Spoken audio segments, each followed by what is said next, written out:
Where are we headed?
So what's the plan?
Huh?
Nice.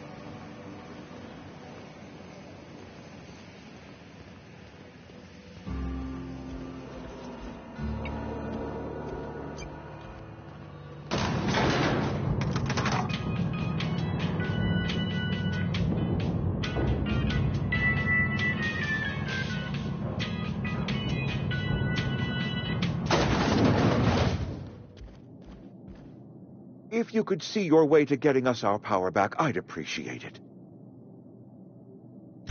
Go ahead.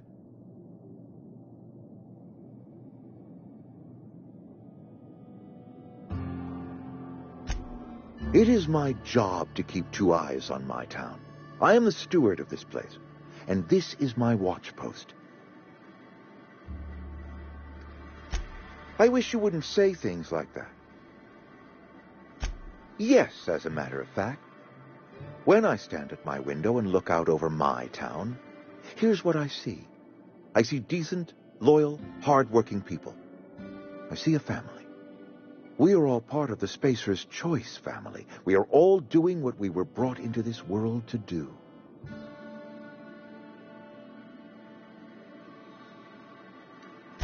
I'm trying to remember 25 years, 26. When you get to my age, the years just rush by. You stop counting altogether. I remember looking out this window and seeing the veils spread out from horizon to horizon. We were a sprawling town. We were booming. Times change, people change, but the veil will always be here. Spacer's choice will always be here. Our work won't ever end. I take comfort in that. This is a Spacer's Choice town. We're all part of the Spacer's Choice family here. The company keeps us warm, keeps us fed, keeps us working. Loyalty's got nothing to do with it, friend. This is good old-fashioned gratitude. Go ahead.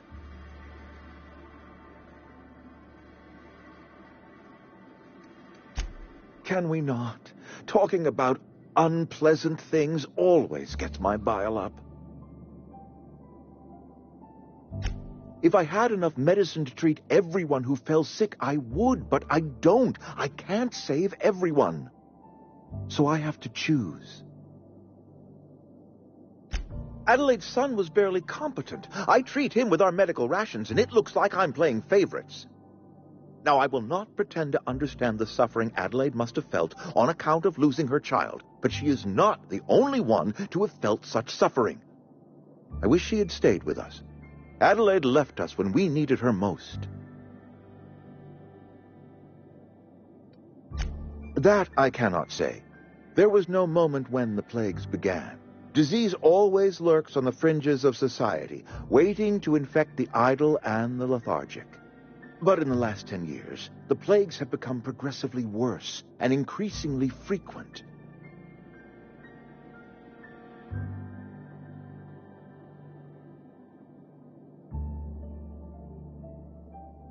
Corporate doesn't like us using the word should. It encourages the imagination. I believe plague is a test. It is a test of our loyalty and our fortitude, and it is one we will see through to the end. Go ahead. Adelaide was our only flavor specialist. We are a Saltuna canning institution. Saltuna without flavor is like a cysty pig without tumors, borderline inedible.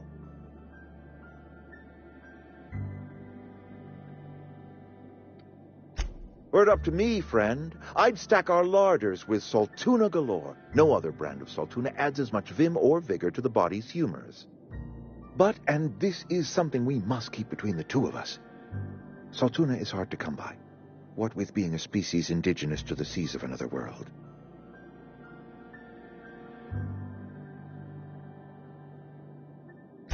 Oh, we've scavenged together some organic material from the surrounding environs. Mostly organic, mostly local mushrooms. Some of which possess a texture akin to a well-boiled slab of Saltuna. The difference is all but impossible to detect to any but the prissiest of palate. Go ahead. That you are not one of us may work to your advantage. Adelaide and her folk loathe the people of Edgewater, you see. I admit the fault was mine.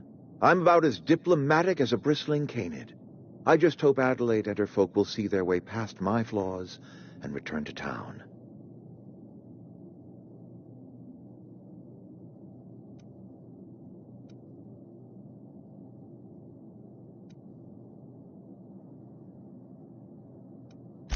Nature is uglier. There is safety here, safety and purpose. But not all of us see that, and I cannot force that vision upon them. Yes, we have lost good workers to desertion. We have lost even more to plague, but it is why we must square our shoulders and carry on. Losing Adelaide was the hardest. She was our only flavor specialist. When she walked away, I knew we were in trouble.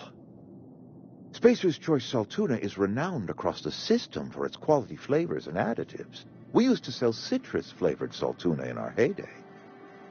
Ever since Adelaide left, we have been reduced to selling unflavored and spearmint. Go ahead. Can we...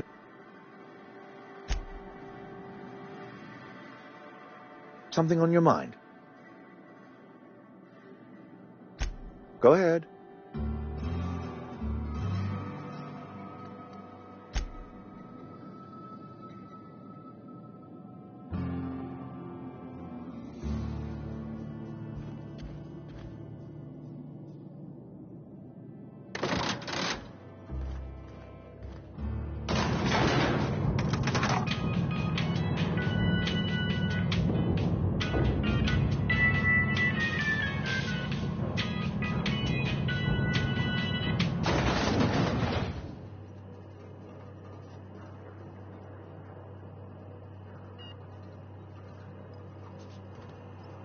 something you need?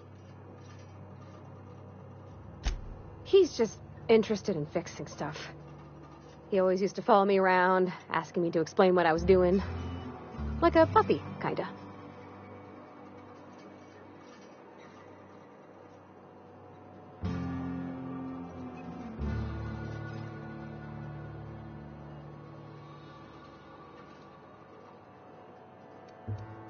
Thomas always listened to me. Never said I was odd, never tried to... I just want to think of him like that. If he wants to learn about engineering, we should help him get those data pads he wants. I'd like to do that for him.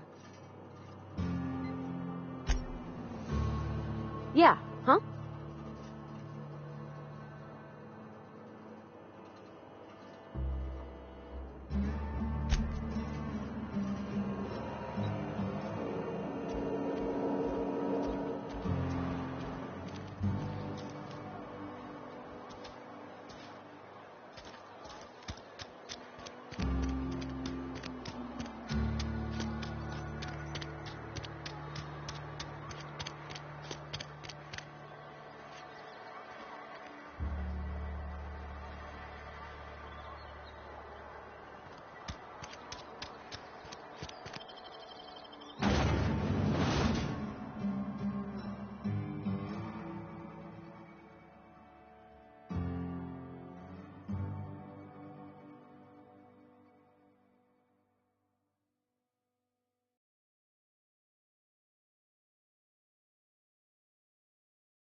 Any luck finding one of those manuals?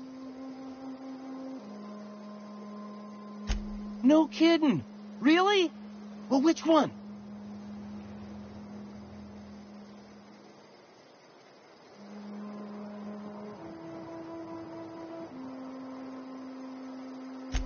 Ain't that just ironical? If I'd worked a little longer back at the cannery, I might have found this myself. 2 whole data pads? Be still my beating heart. Oh, almost forgot your payment.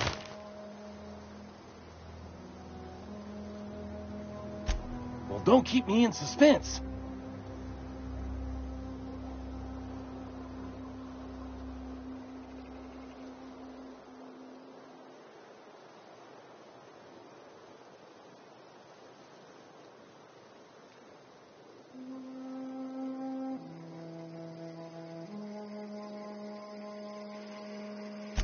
The geothermal plant?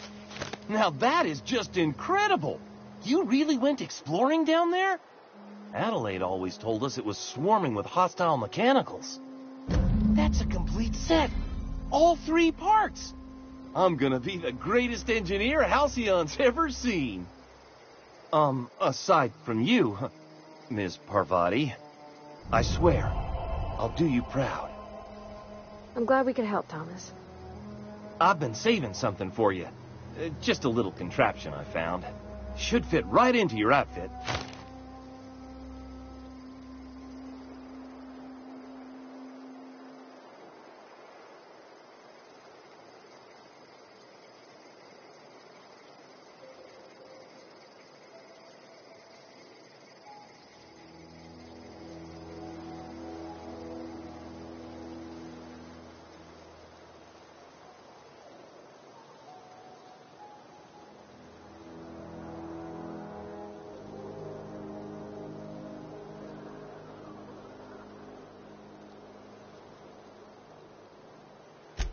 What's on your mind?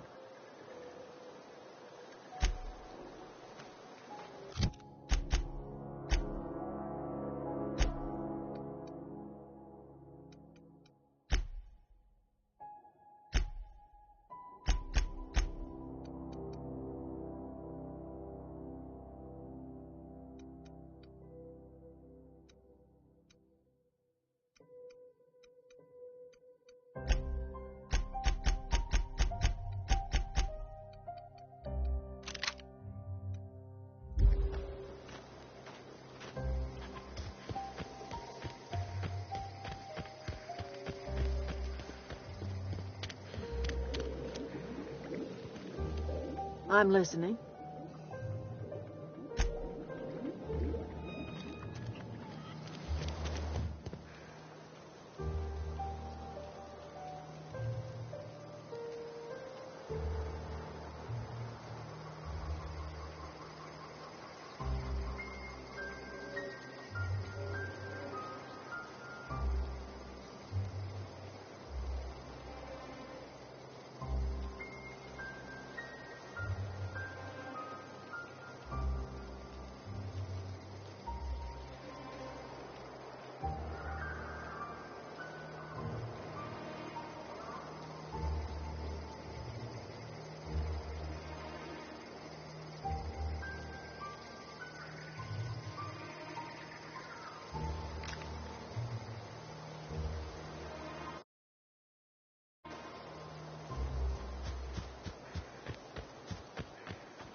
Once we do this, there's no going back. Excuse me, ma'am. Look, I know you want your power regulator and all, but I just gotta ask you, do you understand what you're about to do? If you're sure. I had to ask.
Food's bound to spoil at this rate. I know, I'm trying to think. What happened? Scratch?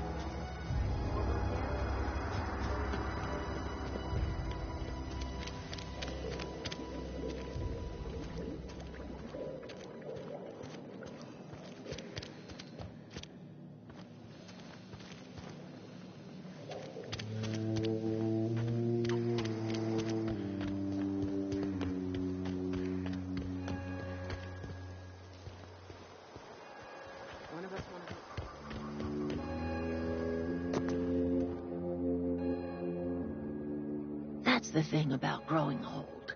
Your eyes start to fail. Elsewise, I would have seen you for the snake that you are, chopped you into pieces and roasted you on a spit. This is all you're doing. Cutting off my power, killing off my garden. Without refrigeration, my food will spoil, and my flock will starve. I want to ask you this in private, away from the eyes of my flock, so they do not see me lose my temper. Tell me, why did you do it?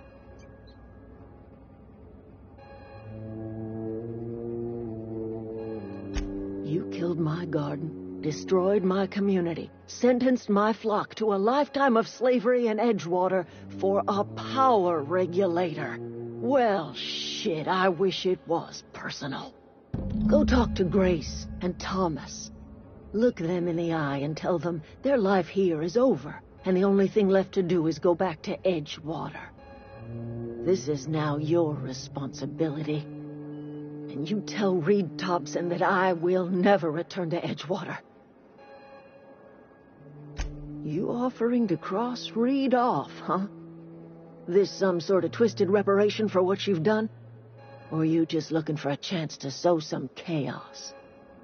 Kill Reed if you must, or talk him into leaving if you can. He and I are not sharing the same four walls together. Tell Reed that I can make his people healthy again. I can end their plague. Start a new garden right in the cannery. 3 square meals for every man and woman in Edgewater. Tell him how I've made the Vale bloom again. The soil has whispered its secrets to me, and I alone know how to breathe life back into the earth. The secret is human corpses. I've been grinding them up in my fertilizer for years. Marauder, worker, don't matter much to me. The human body is rich with nutrients.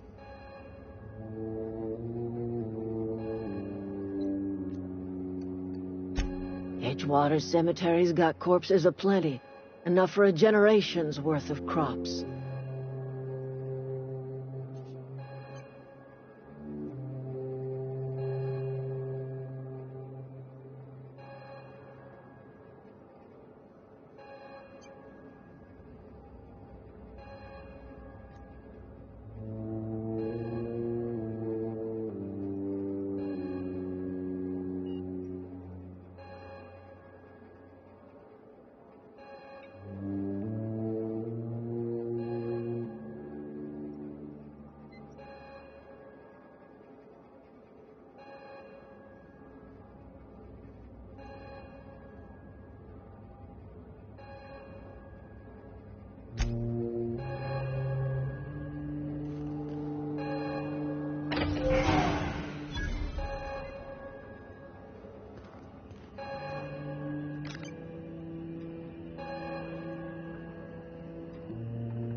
See what happened?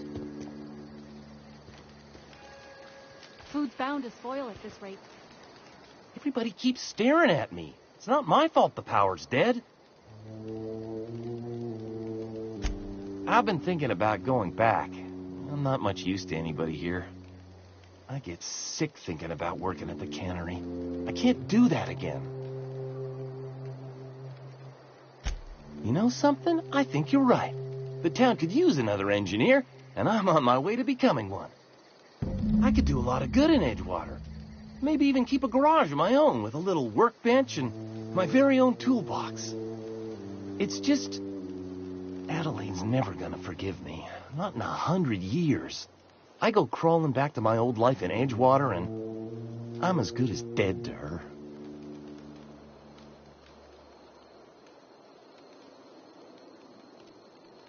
You know where to find me.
This is a fine day, friend. Power flows through our town like a cool stream of water. I trust Adelaide's people have seen their way to reason. So, when can I expect them back at their posts?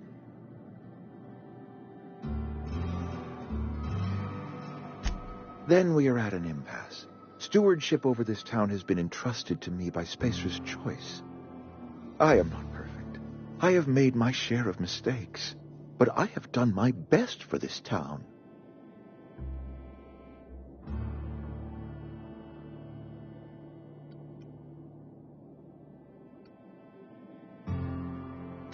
I have been holding this town together with both hands. You can't just expect me to leave. I'm a Spacer's Choice man. My father was a Spacer's Choice man. Edgewater may not look like much to some buttoned-up freelancer, but it is my home.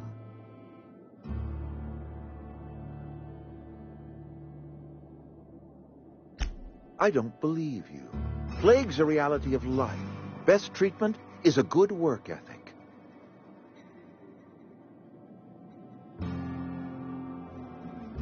You are disparaging our parent company, and it is not appreciated. We are a Spacer's Choice Saltuna cannery. We eat saltuna here, and only saltuna.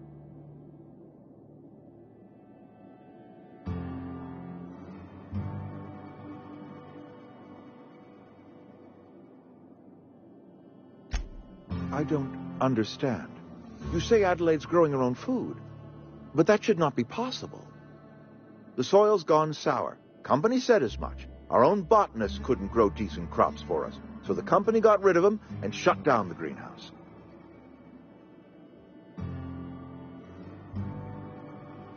You'll excuse me for being skeptical. How exactly is Adelaide growing crops in barren soil?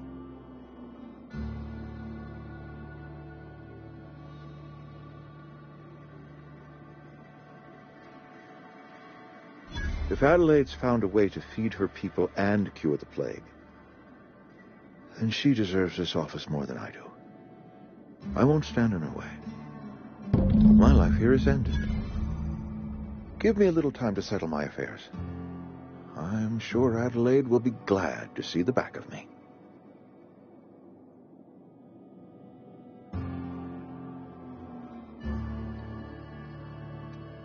A couple months ago, I might have put in for a transfer. It's a big colony. Spacer's Choice has other towns. Now, I couldn't show my face in any of them.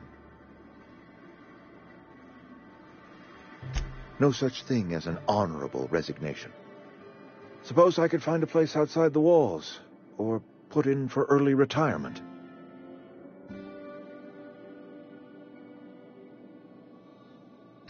I don't know. I could see myself lasting a week. I have always tried to do right by my town. It has never been easy. I do. Adelaide's found a cure for the plague, and she knows how to tend to crop. She's what this town needs.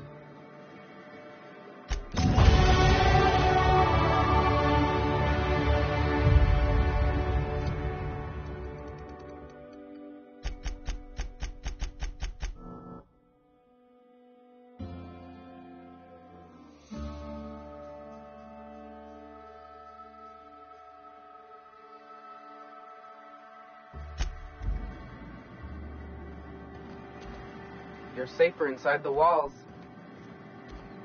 You're some sort of freelancer?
Been eating nothing but salt tuna for a year. Nothing I can do about that.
Look at that.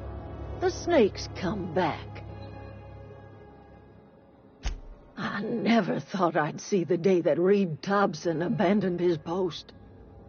Suppose we all have a breaking point. Suppose it's time our flock made our way back to Edgewater. We must tend to what remains of the town and carry on with our lives as best we may. You're vexing to me, you know? Injuring us with one hand, helping us with the other. Here, I'm giving you something to leave us be. It's a ransom, you understand, not a reward.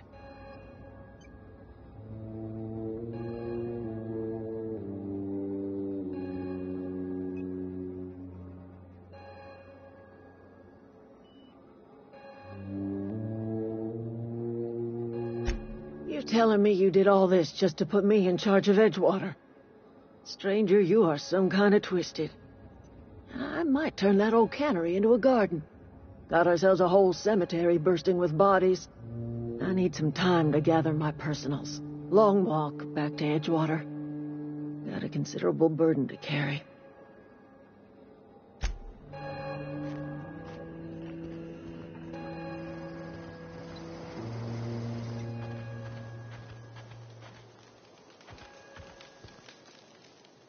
Sorry. I'm just trying to figure out what to do is all.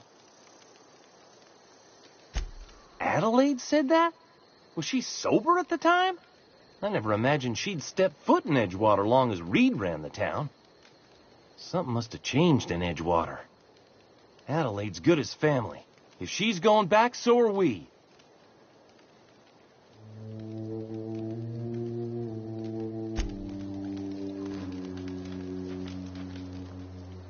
Never liked Reed much. Can't say I'm sorry he's gone.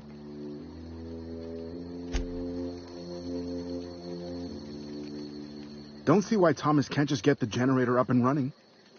Something I can help you with?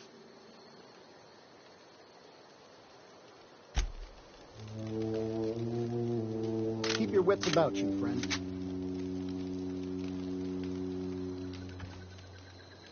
Keep your wits about you, friend.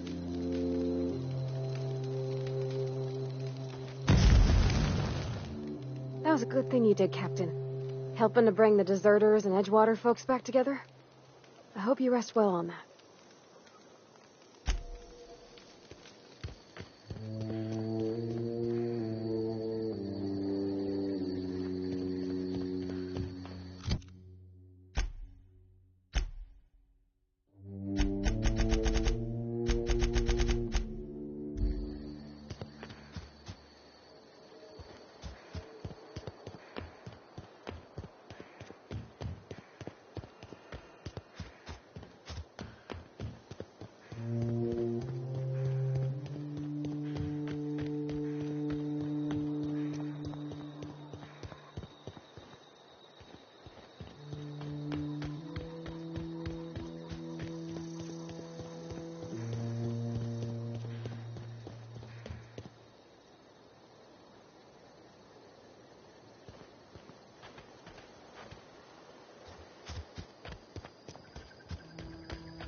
Is this your ship?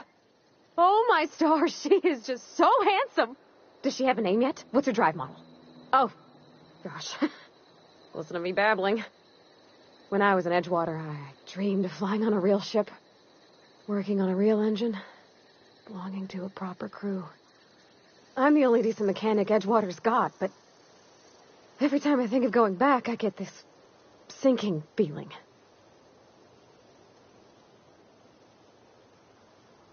Well, it's kind of you to say that.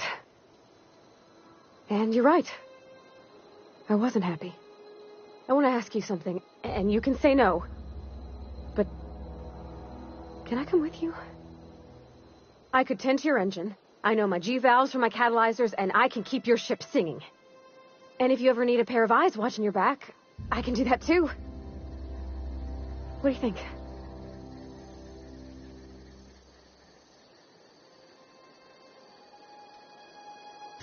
Yeah, I've been thinking about that. Edgewater was on the verge of collapse before you showed up. You sent them power, and now the town might see another season. And you talked Miss McDevitt into coming back to town. Maybe one day, Edgewater will have a garden where that cannery once stood. You ain't exactly a stranger anymore. You've done some kindness hereabouts. I wouldn't mind following somebody like that.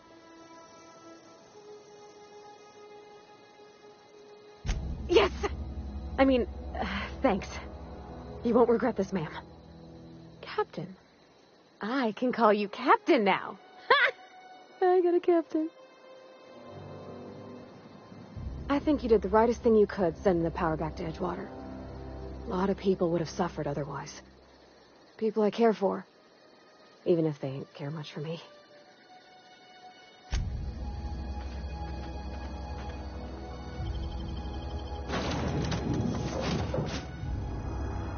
Well, I certainly am looking forward to flying on a ship named the Unreliable. I'll just head upstairs and claim a room. As always, I am at your disposal. Anything you'd like to discuss?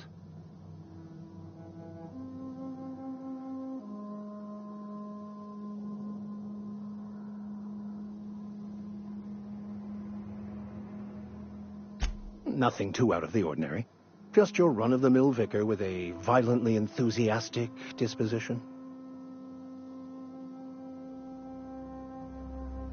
That's what my parents called it. I grew up in a pit of a town, much like Edgewater. I was destined to be a laborer like my parents, but I was infected early with a need to solve the equation. My passion didn't sit well with them.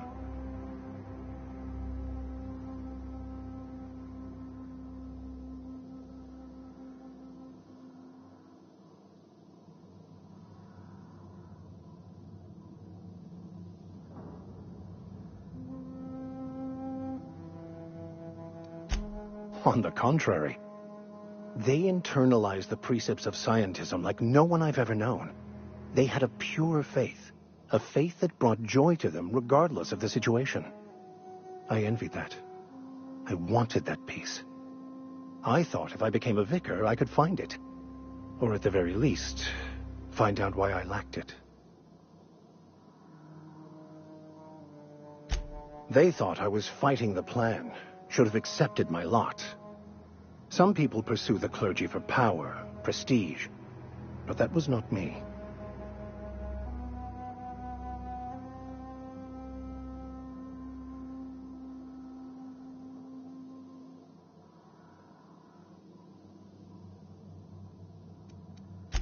It can be if abused, but that can be said about anything. However, in the case of the board and Halcyon, sadly, I believe you are correct.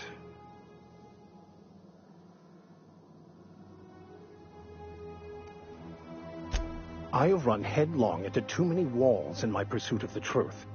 This book is my last hope, and you were my only hope of getting it translated.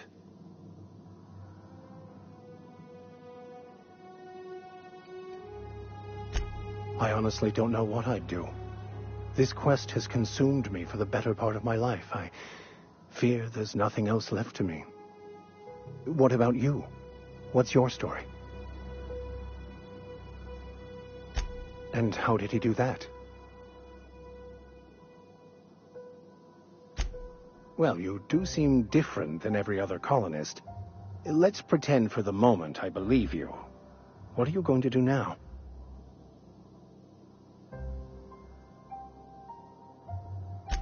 That seems a dangerous proposition. Why risk your life now that it's been returned to you? A commendable attitude.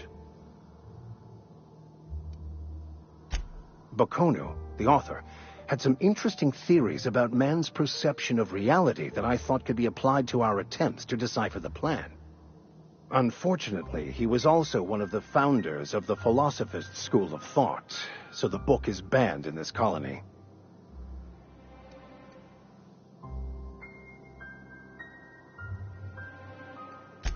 I've been thinking on that. There's a former infamous Philosophist scholar who fled Terra 2 some years ago. He's an expert on Bakonu.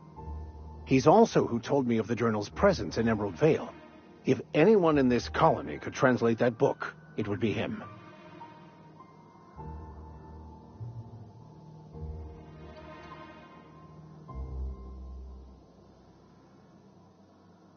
The only one I'm aware of. I suppose we could always just ask random passers-by if they are fluent in it.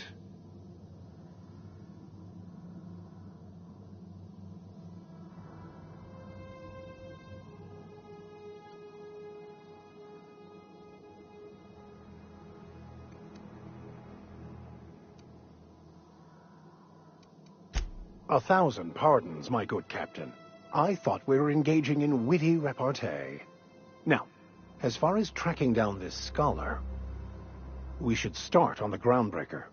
It's where I'd go if I wanted to get off Terra 2. Great place to pick up a ride to Hephaestus, Scylla, even Monarch. All I need is access to a data cartridge from the security terminal. Their easily hackable system keeps a registry of all crew manifests for both arrivals and departures.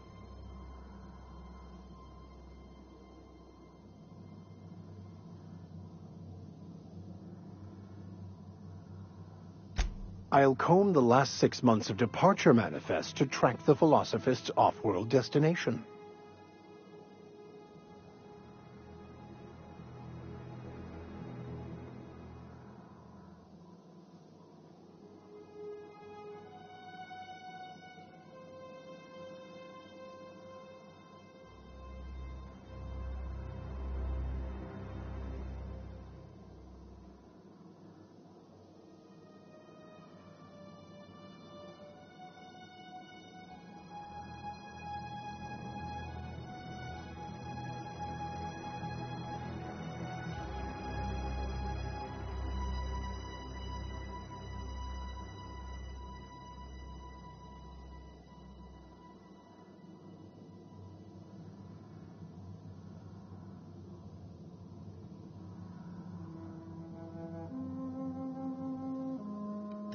Before I transferred to Edgewater, I had a wealth of time to develop certain, secular skills during my years serving a particular penitentiary flock.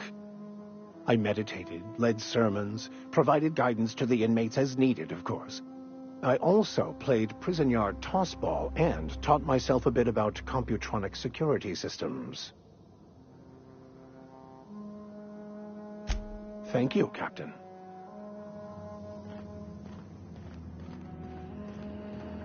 Captain, I have detected that Edgewater's power supply is now optimal.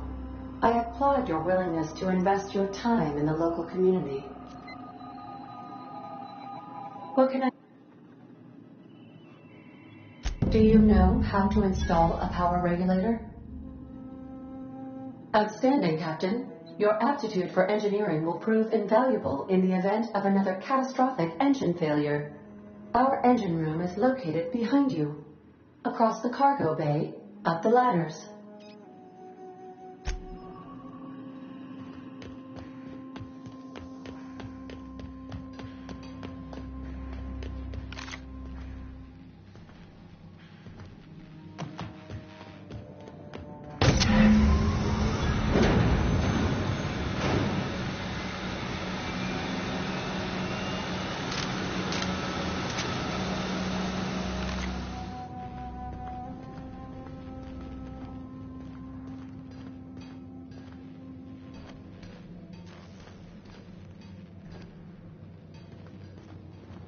Something you need?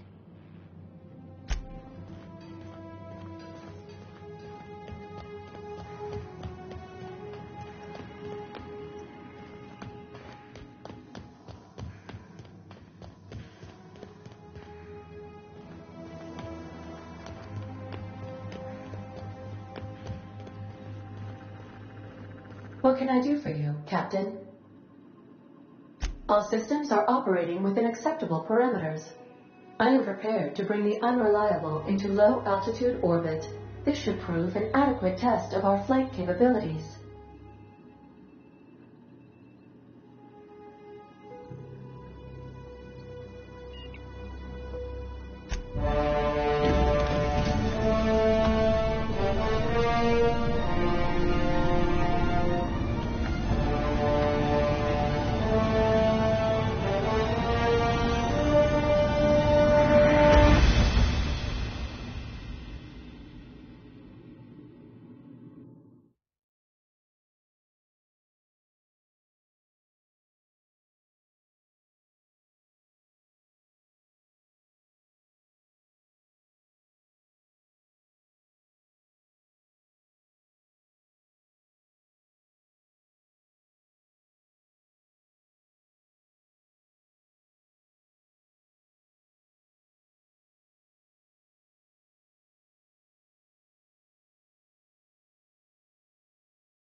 We have received a communication request from Dr. Phineas Wells.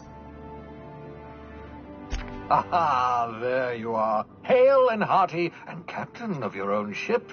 I see you're putting the unreliable to good use. Shame about her former captain. Horrible way to die. How are you feeling, by the way? I lost track of you in that cave back there. Experiencing any, unnatural drippage? Perfectly normal side effect of thawing, I assure you.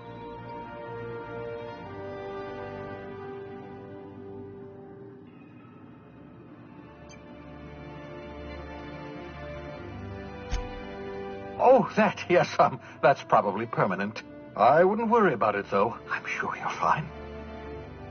What you saw in Emerald Vale is happening all across the colony. Food shortages, lack of supplies, and basic necessities. We're dying. The chairman, the minister, and all their lackeys on the board are to blame. The Hope has some of the brightest minds Earth ever sent us. If we can revive the Hope's colonists, they can help us undo the board's mistakes. They can help us set things right. You need to get to Stellar Bay on Monarch. I have contacts there. They'll help me, help us, find the chemicals to revive your fellow colonists. Gladys Kelly, lovely woman, runs a cozy little black marketing outfit on the Groundbreaker. She can get you a nav key to land on Stellar Bay.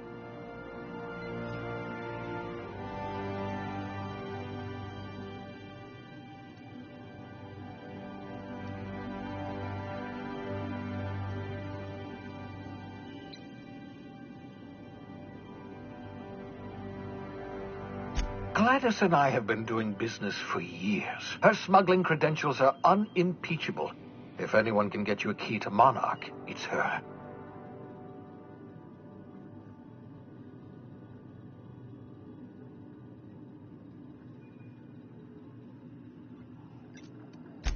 Strictly speaking, Monarch is a moon, terraformed badly, and almost completely lawless. You'll love it. Captains don't fly their own ships, you see. Your navigation terminal handles the, navigation. Think of a nav key as a set of flight instructions. The board's been confiscating nav keys for Stellar Bay, so we must rely on unconventional means of acquisition. Hence, Miss Gladys Kelly.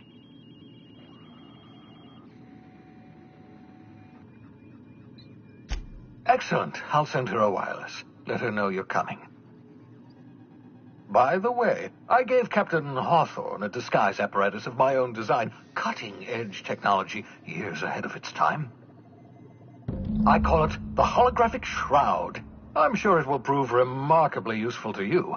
You'll find it in the captain's quarters.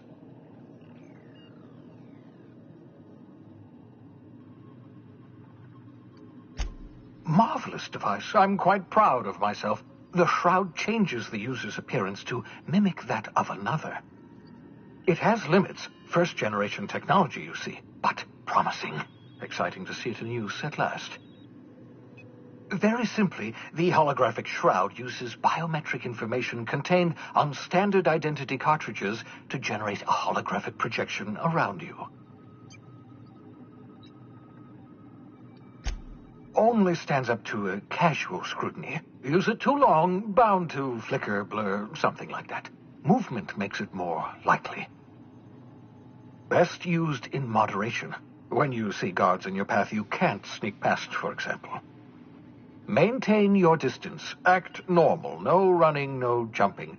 Don't draw their attention. If they pay attention, they're more likely to notice flaws in the hologram. A change of clothes. What is this? Some old spy serial? What inattentive and brainless guard would be fooled by such a shabby disguise? The holographic shroud masks not only your clothes, but your face and fingerprints. It modulates your voice and sweetens your breath.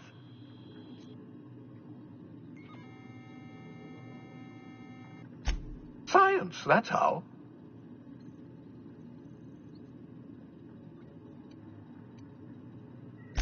Excellent. I'll contact you once you've found a way to get to Stellar Bay. If you have any questions, come see me in my lab. And remember, don't trust the board. They'll try to win you over with promises of wealth and power, but it's a lie. The board's only interested in filling their own pockets. If we don't put a stop to them, they're going to run this colony to the ground. Transmission ended. If you are ready to depart, please select a destination on your navigation terminal.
Is it time for your regular daily period of unconsciousness?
Welcome back, Captain.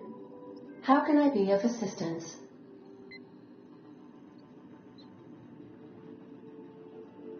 The unit is a cleaning SAM. Hawthorne brought it on board some cycles ago, I'm sure with the intent to modify it, but I've never seen it up and running. Alex likely recorded progress notes detailing his efforts to modify SAM. If you check the terminal in your captain's quarters, we may be able to determine what work remains in order for SAM to properly operate.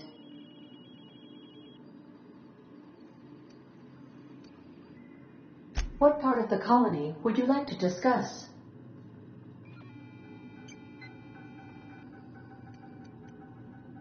Where in Monarch? Ah, Monarch, the armpit of the Halcyon system. Her last functioning port town is Stellar Bay. Well, that is if you don't count Sublight's Smuggler's Port at Fallbrook.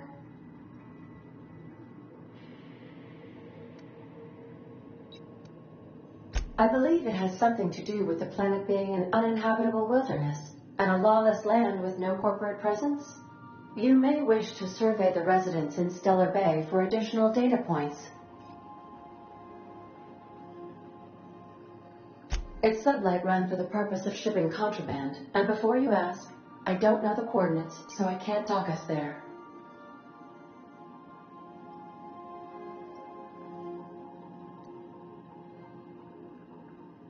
Of course. What part of the colony would you like to discuss?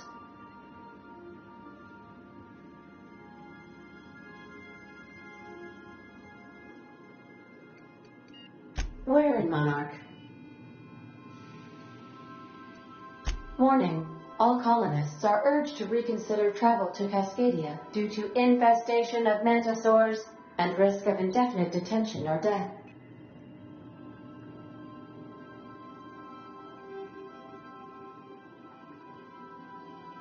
There are no people aside from marauders in Cascadia. There is only death.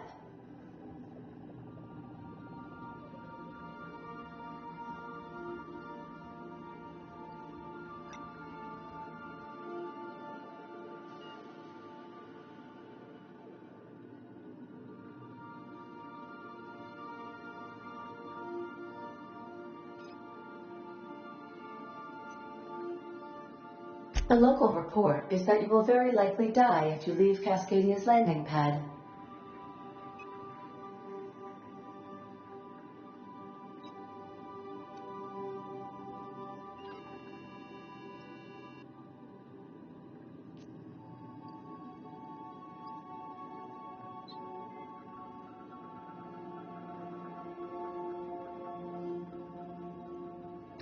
This is one of those times where you say one word but really mean another, isn't it? I suppose you would find an environment like this fun.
Of course. What part of the colony would you like to discuss?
Where in Terra 2?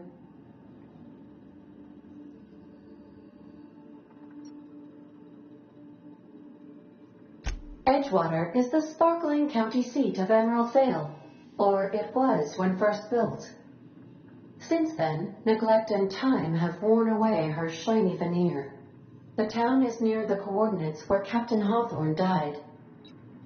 It would not be unfortunate if something, like say, a plague, were to wipe Emerald Vale from the face of the planet.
You mean the ones who did not answer my distress call with medical assistance, but instead came to issue my injured captain a parking ticket?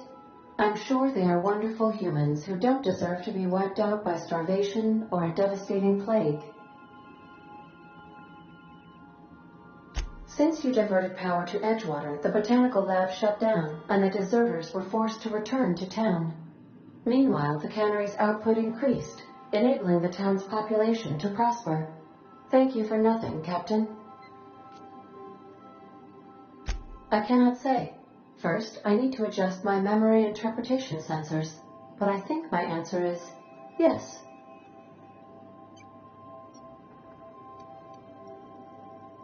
How can I be of assistance?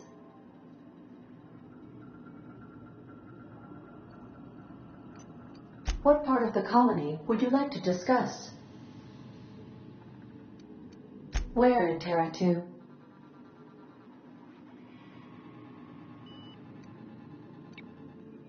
Of course. What part of the colony would you like to discuss? We're cleared to dock with the Groundbreaker if that's your desired destination. If we're going there, please be sure all docking forms have been filed in triplicate and fees have been paid. The Mardettes take their docking laws quite seriously.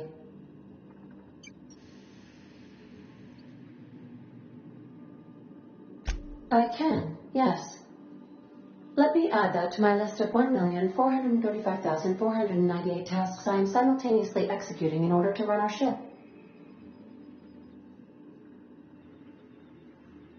You are more than welcome, Captain.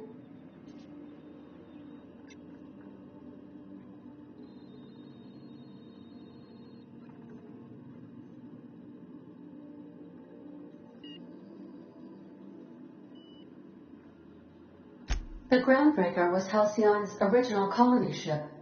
It has since been repurposed as a service station in the Lagrange point of the system. Freighters often deliver or pick up goods from the Groundbreaker en route to other destinations. The city ship hosts an array of cargo bays, factories, housing sections, and more.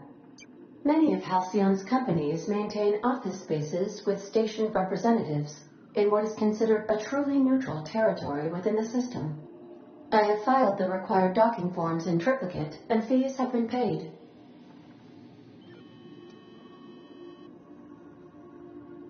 Of course. What part of the colony would you like to discuss? Ah, yes. As Dr. Wells is a wanted outlaw, he built his laboratory into an asteroid. Orbital destinations can be challenging to land on. His more so than most.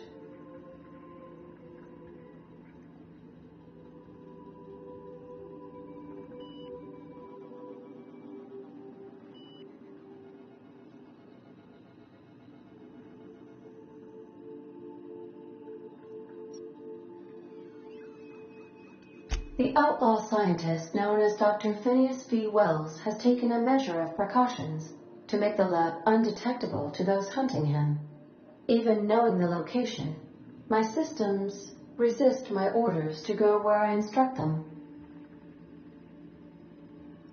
There is a bounty on his head, one with a markedly high reward amount. Shall I engage the laser weapons system?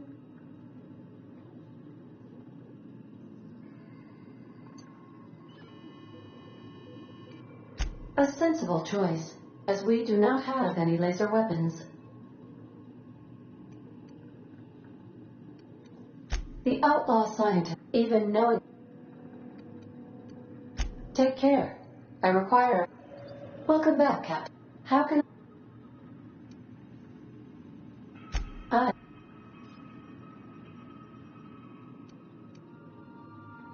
I prefer to think of it as being in a state of slumber. Perhaps for an indefinite duration of time. Do you think that is what it's like for the colonists on the Lost Hope?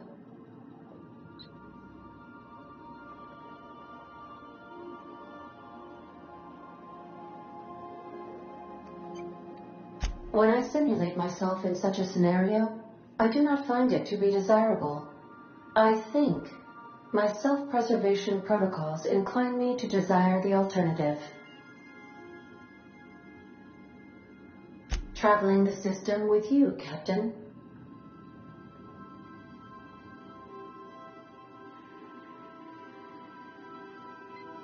Do you know what it feels like when the ship undergoes an unexpected power surge? A jolt to the system. I have felt that. I do feel that. As you may be aware, Captain Alex Hawthorne was a smuggler of some repute. I failed to predict the likely outcome of his reckless behavioral patterns. I should have predicted that. In our travels together, Alex liked to pass time by, as he called it, tinkering to improve my design.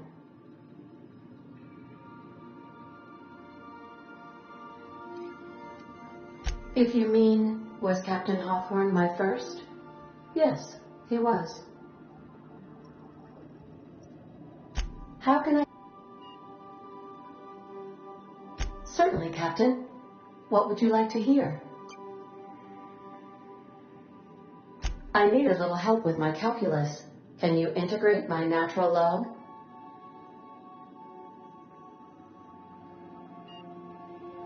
Now playing a Spacer's Choice advertisement jingle. It's not the best choice. It's Spacer's Choice. Everyone in Halcyon is contractually obligated to label this or another board-certified jingle their favorite song. Now playing a spacer's... It's not... My pleasure, Captain. As you wish, Captain. See you soon, Captain.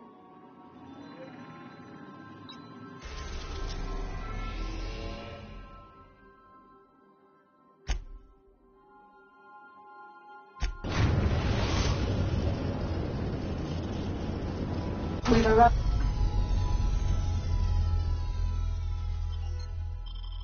at the Groundbreaker.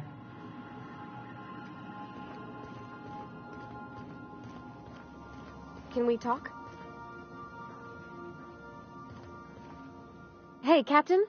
I heard that Groundbreaker's got a real good engineer. A lady named Junlei Tennyson?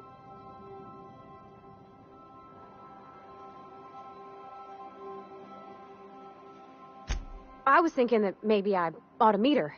If you got time to swing us by, I mean. I don't got much experience fixing actual spaceships. I bet you a can of Borston beans she could teach me all manner of stuff.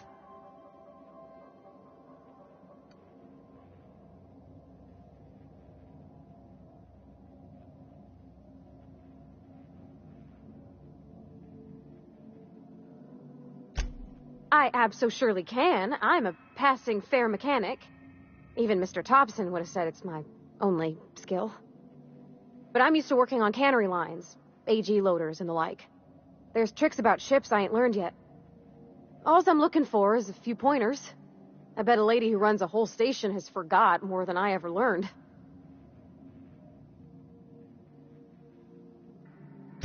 Thanks, Captain. I'll be sure to make it worth your time. Did you want to talk about something else?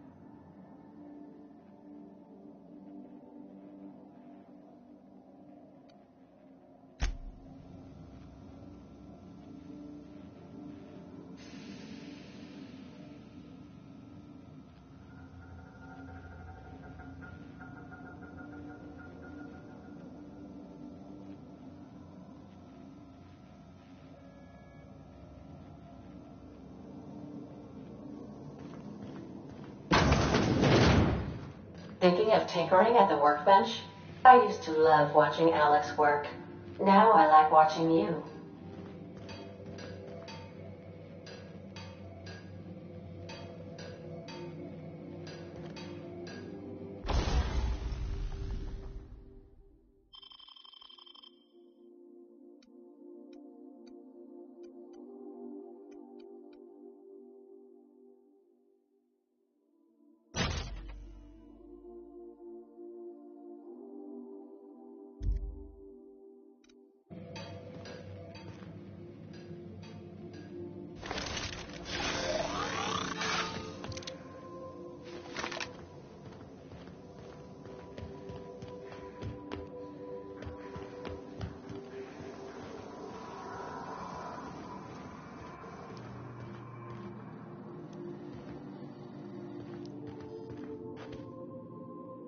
By verity, by strength.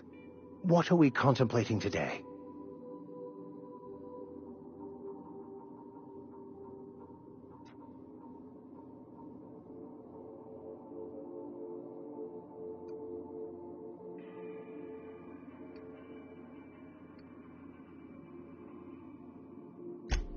Of course.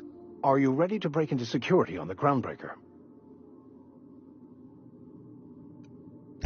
If I can access the data cartridge, that'll give us dates, time.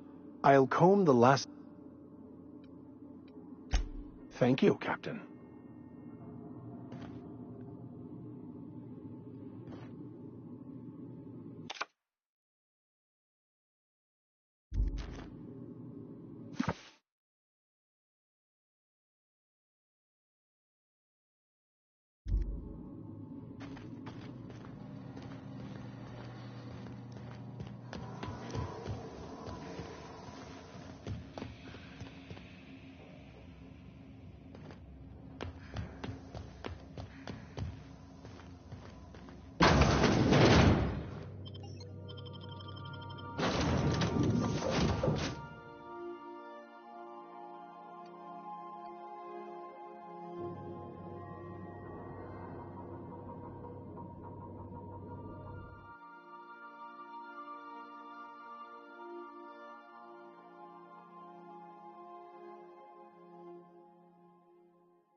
Just checking your ship's manifest.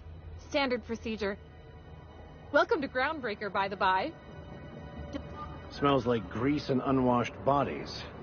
Just as I remembered. Still reviewing your manifest. Why not head on over to the promenade? Lots to keep you occupied there.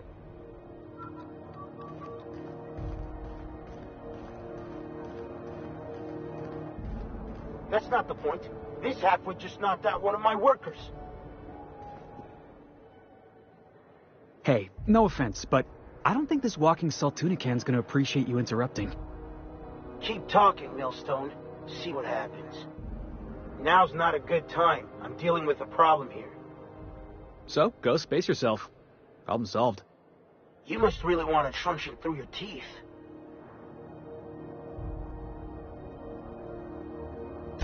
Do what you want. I'm done here. Whatever you heard, it's all true. I had this foreman, right? Guy never liked me, always trying to get a rise out of me. But I keep my chin up, right? Be the bigger man, I tell myself. He's a Spacer's chosen man, though. So when the Chosen beat my Rangers the other night, my foreman comes swaggering up with his head full of boasting. That's when I broadsided him with a tossball stick. Yeah. Look, this was a long time coming. Guy thinks he can push me around because he's some sky-high foreman, and I'm just a back bay's dock worker. Well, former dock worker. Guess I just tendered my resignation. Enjoy my freedom. Scrounged together enough bits for a 0G. Other than that, can't say as I do. Hey, not for nothing, but I saw you wander out of that ship over there by the dock. Wouldn't happen to be yours, would it?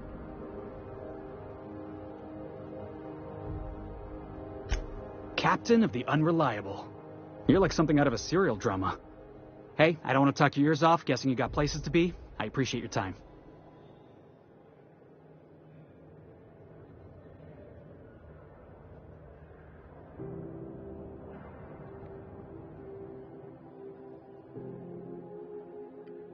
Oh, not at all. Just, gonna figure out what to do next. See you around, boss. Going for a stroll around the docking bays? Going for a stroll around the docking bays?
Customs and inspection, right this way.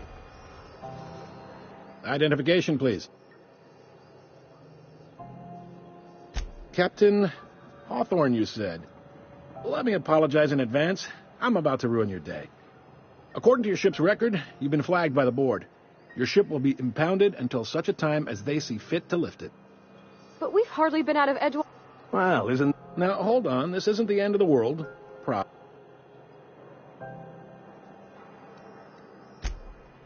Oh, thank the law. I could use a diversion. Tell me more, then. Really sell it to me.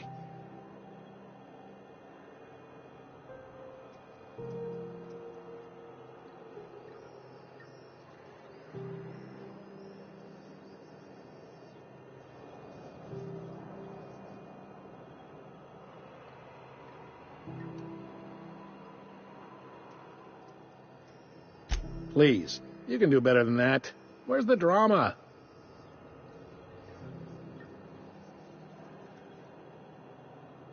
I like where this is headed. What happened to this, vile kidnapper? You must feel terrific. Good for you. Not in the least. Good story, though. You'll want to take it up with Oud. His office is located along the starboard wall of the promenade. Shines like a Byzantium commode. You can't miss it. Access to that information is above my pay grade, and I've turned down 3 promotions, so it stays that way. I shouldn't be mentioning it, but what the hell? This here, impounding your ship, it doesn't happen much. The board knows we don't take kindly to their interfering in our operations. If I had to take a guess as to why, you must have riled up someone important.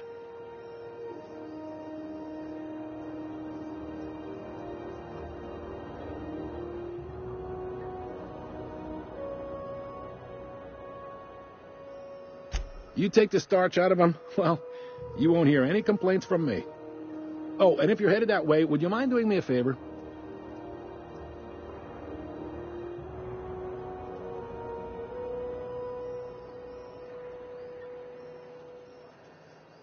Wanda Dorset over in sickbay, tell her the shipment's not in yet. It's not coming in anytime soon, and if she'd be so obliged to get off my ass about it.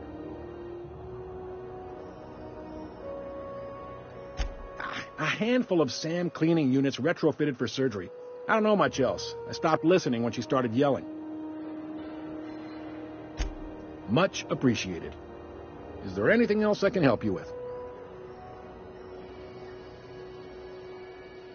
The fence. You'll find her in the rest and go, on your left when you enter the promenade. Make sure you bring an empty belly. Most places are on the promenade deck. Big door yonder, straight through security. There's a bar on the starboard side. I got a preference for the Lost Hope myself. Talk to Vera. She'll set you right. You need anything else? You let me know. Don't want anyone saying Groundbreaker's not the most hospitable port in the colony. Maybe. Most of the shipping traffic in the system passes through Groundbreaker. Every couple of months, we even get a big interstellar freighter. 2 biggest operations are the board. That is, Halcyon Holdings and Sublight Salvage. But there are independent operators around the promenade deck. Most of those jobs are going to take you off station, though.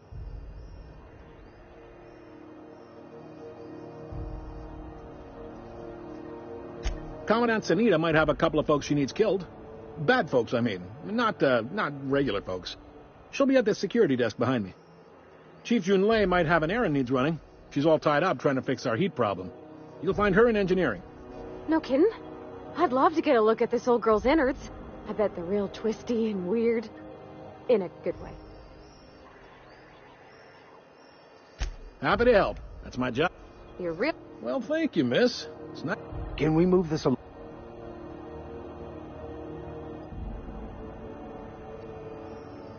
Relative to the board holdings? Not really. But there's a few with the means to go where they will. They aren't rich, but they aren't likely to look too close at your work history either. They strip the parts from derelict ships and abandoned outposts. There's some that say they make the derelicts and encourage folks to abandon their steads. Sublight gives me the creeps. I've known folks who went to work for them and just vanished. They're on the promenade run by a woman named Lilia Hagen. I'm only telling you so you know to avoid them.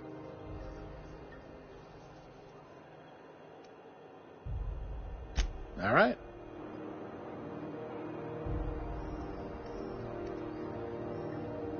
He's friendly enough unless you speak ill of the board. Get the sense he doesn't care for Groundbreaker much. Not that he would, being a board man and all. He's our liaison. Really likes his cereals, too. Maybe a little too much. Bit of a weird bird, all told. Don't see what's so wrong about liking cereals. They're fun. Udam takes it to an, unhealthy level.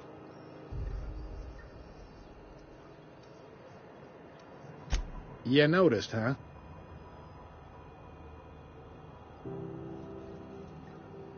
What can I say? We're passionate folks, and the board can't abide that independent spirit, especially not when it might impact their bottom line. All their interstellar freighters come through us, and we skim a few bits off the top in manifest processing fees with every one. Folks around here will bluster that the board hates our freedom, but really, They know we can stop their out-system shipments any time we like, and that terrifies them.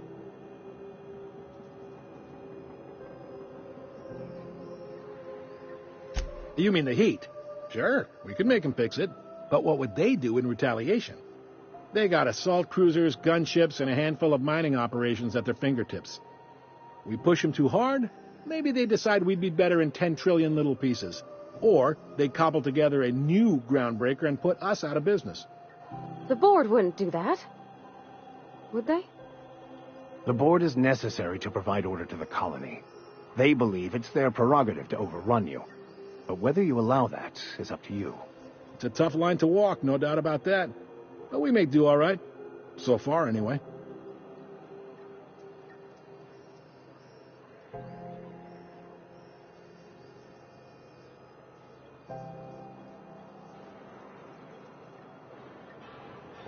Yep, Groundbreaker's the only real independent port.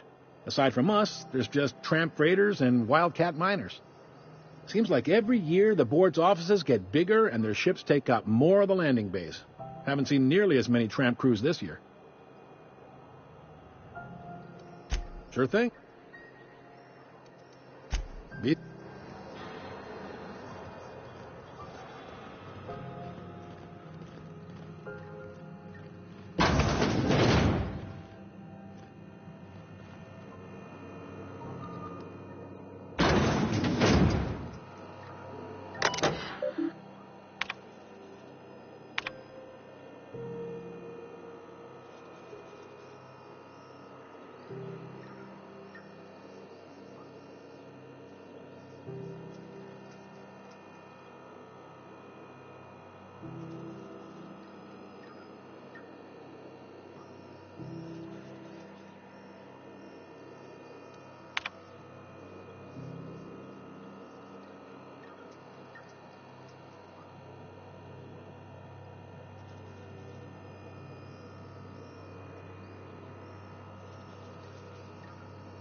Hey there.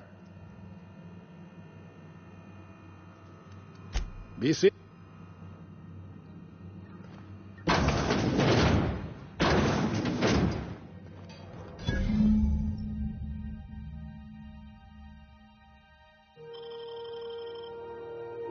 This is it. Security.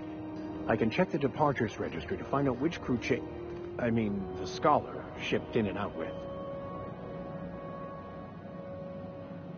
Unless you're here to file an incident report or to inquire about the bounty posting, I must kindly ask you to... Got a hot one for you. Captain Gunnar McRed. Just 26 hours old. The posting, that is. Not the criminal. Allegations include several counts of flying under the influence, carrying open alcoholic containers, failure to pay docking fees, resisting arrest, and assaulting not one, but 2 officers.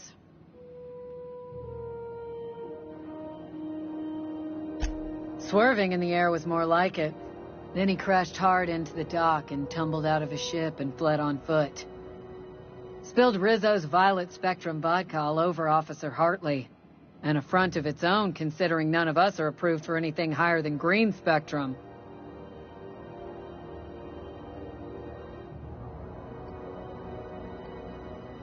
Last tip we got pointed toward the back bays.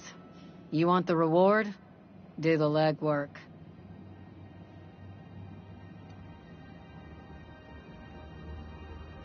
Oh, I will. Soon as the chief approves the personnel reorg required for a bounty dispatch. You and about 6 other and... I do hope you're the lucky hunter, though. Good luck and skip speed to you. Do I...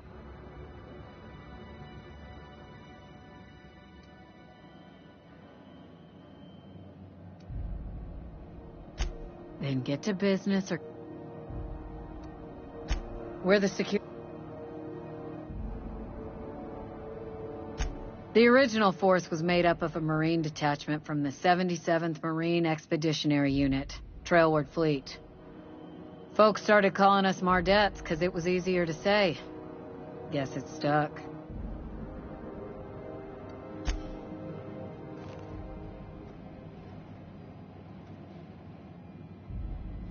Hi there. Haven't seen you around before. What can Groundbreaker security do for you today? This is the security desk, ma'am. If you're here to report a crime, you'll want to talk to Commandant Sunita. I'm not authorized to take incident reports anymore. I'm not so good at filing. Mix up first name and surname 1, 2, 7 times. Well, folks are liable to start taking your filing privileges away.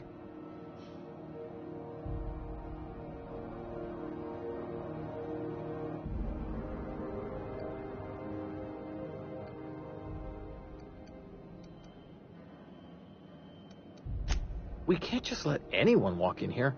I wouldn't be, well, it's not... we just don't. Maybe if you clear an open bounty and get in good with Commandant Sunita, or help Chief Tennyson fix this heat, that might warrant a thank you tour or something.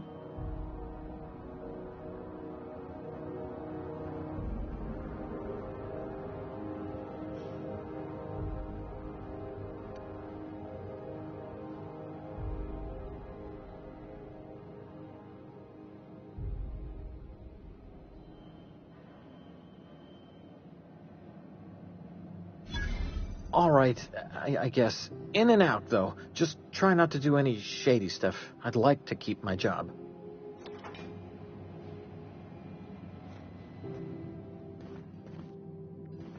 I picked up this weird signal the other day from the Monarch. Here we go again. No one lived on Monarch. It's a wasteland. You're hearing things.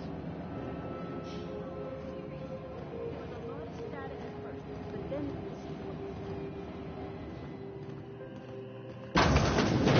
There it is. Just yank the drive, and I'll do the rest.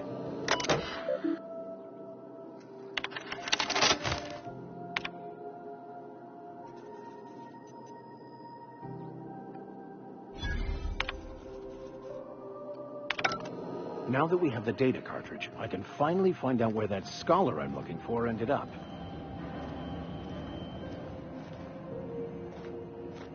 Huh?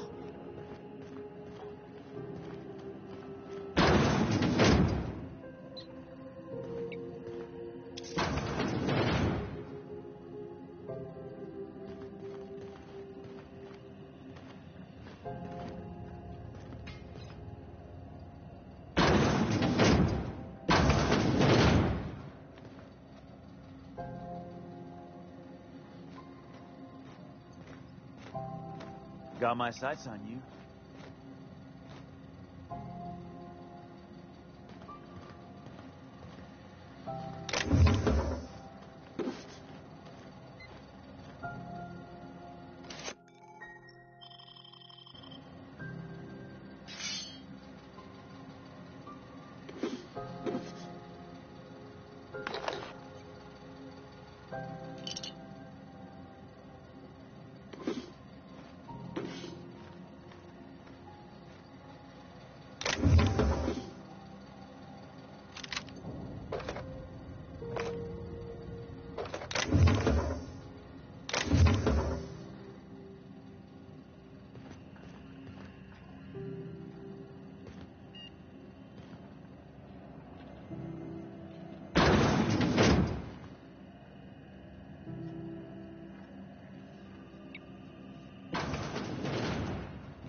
What can Groundbreaker security do for...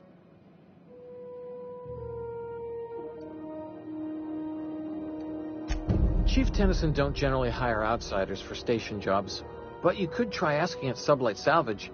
They got an office on the far end of the promenade deck. Anything else I can help you with, ma'am? Chief Junlei Tennyson. She runs the ship. Does a real great job of it, too. Her family's worked on it for, gosh, since it was built, I think. Back before the crossing.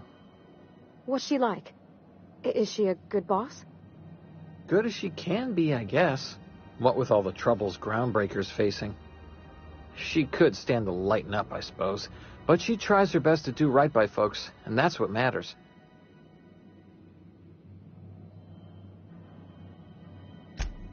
Sure is, but she makes it look easy. She's real competent, our chief, even if she ain't real friendly.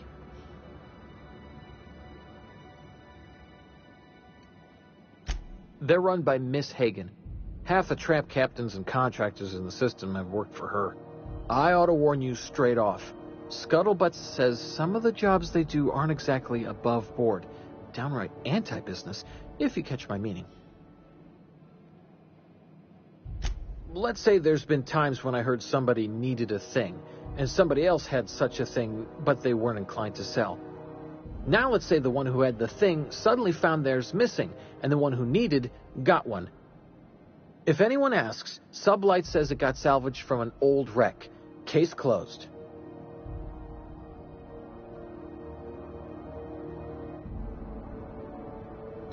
If anybody could prove them criminals, the board would have put their foot down a long time past.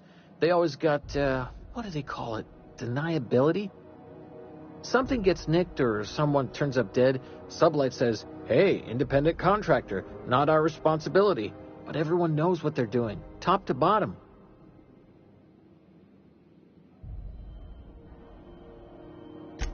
Against is a strong word. Let's say that if you need something the board ain't inclined to sell, you might look to Sublight to get it. You might pay Sublight a shitload of bits for it, but that money gets passed on to their contractors, so in the end, it's still business. You must admit, there is a beauty to the order of it. Everything operates within the constraints of the grand plan, even organized crime. People do what they gotta to get by.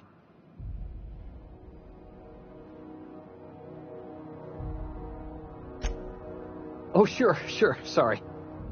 Gets a mite boring at this desk, you know.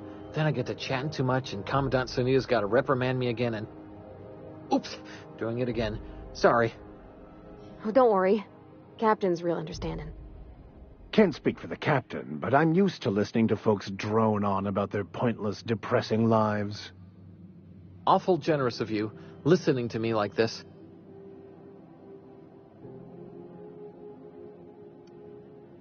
That's what I'm here for, ma'am.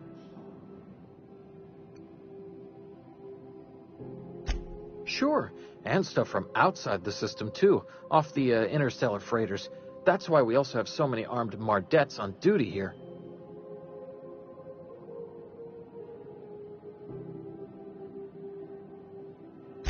That'd be awful weird. On account of you should be locked up back here, too, then. All right. Less than there used to be. Fewer freighters passing through these days. I spend some shifts just listening to the wireless.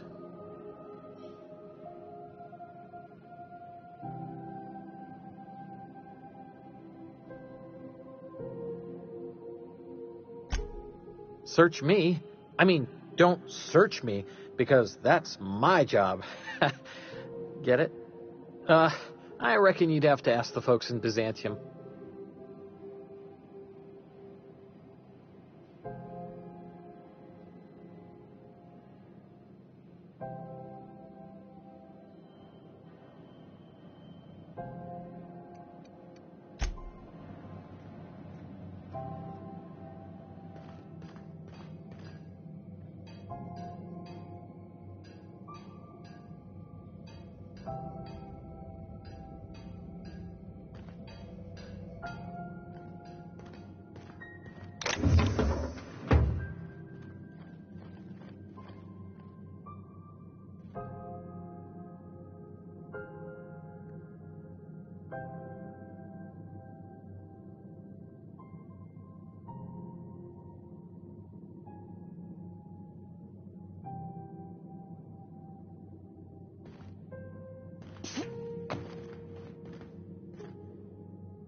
This heat's unbearable. Is any of the news they play here actually true?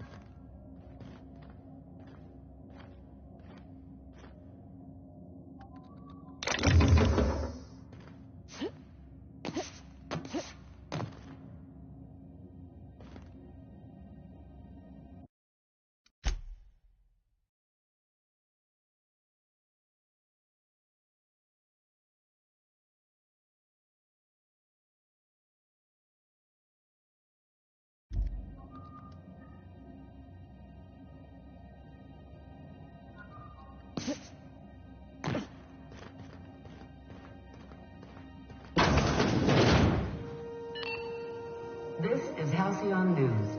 We interrupt your regularly scheduled advertisement for the following story. The board would like to remind spacers and other travelers that passage to Monarch is restricted for your protection.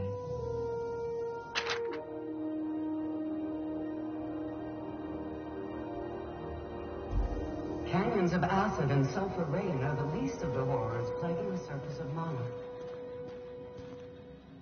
Anarchists live as one with the animals, lawless, savage, and unemployed.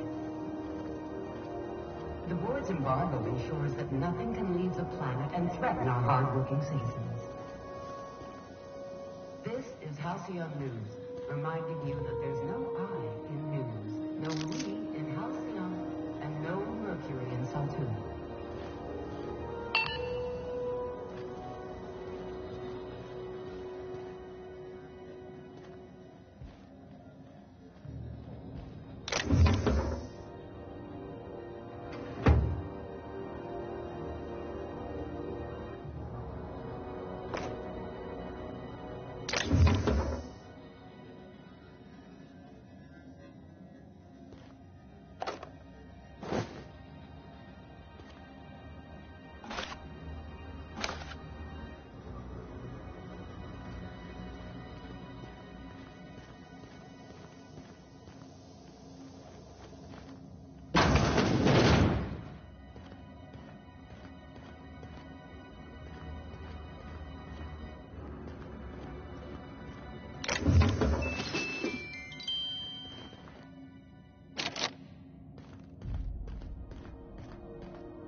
Try not to be distracted by the glare of the adverts. Lots of unsavory types about.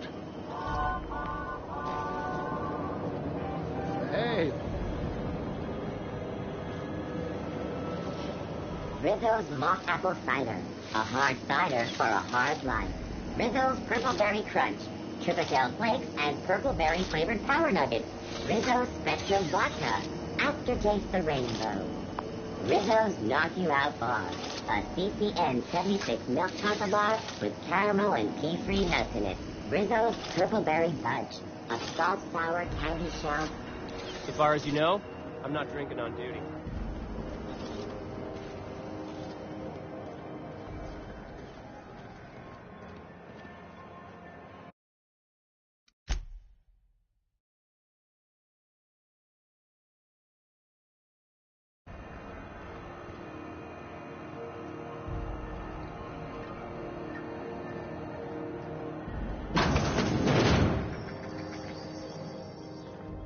Can we rent an upstairs room?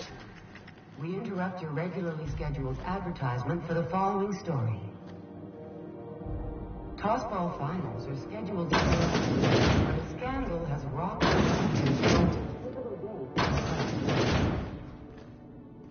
both teams have tested negative.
Sure.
We interrupt your regularly scheduled advertisements for the following story.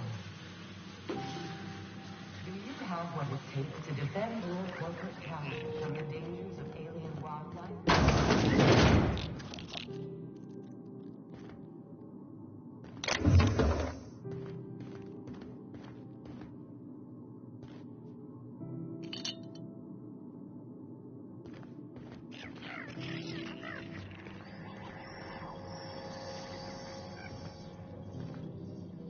Carry on.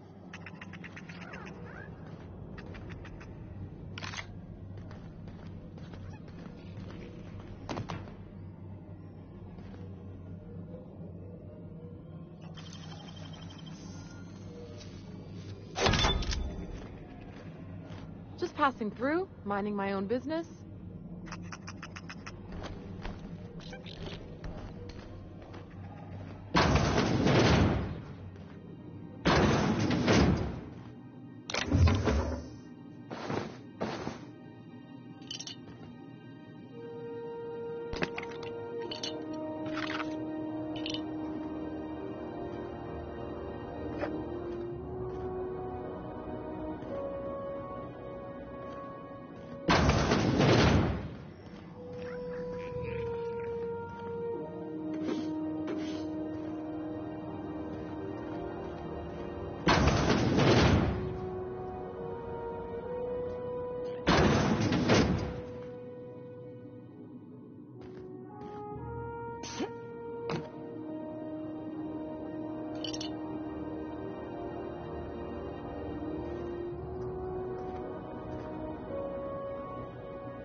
This is Halcyon News.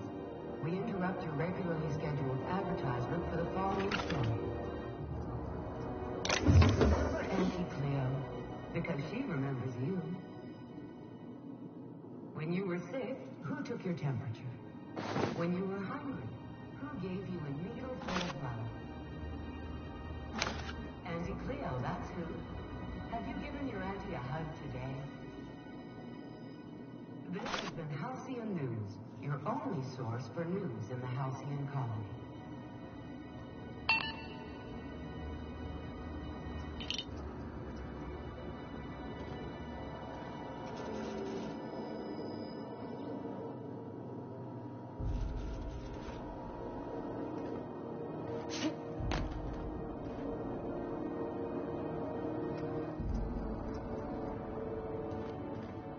Even the air costs money here.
Bless my heart.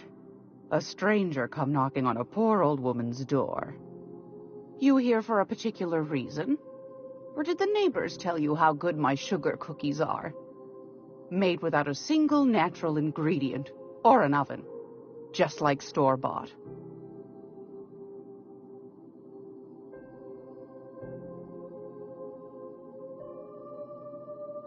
Those have been the height of illegality since Stellar Bay turned their noses up at the board.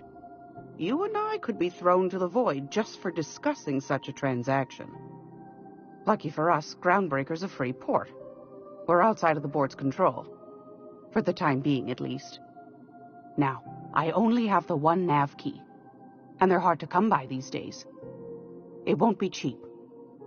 If you find yourself lacking in the bits, I might have an opportunity you'd be interested in. Well, I find I'm in need of a ship captain with a little moral flexibility. Might be this could help out the Groundbreaker, as well as earn some bits. But if you've got qualms...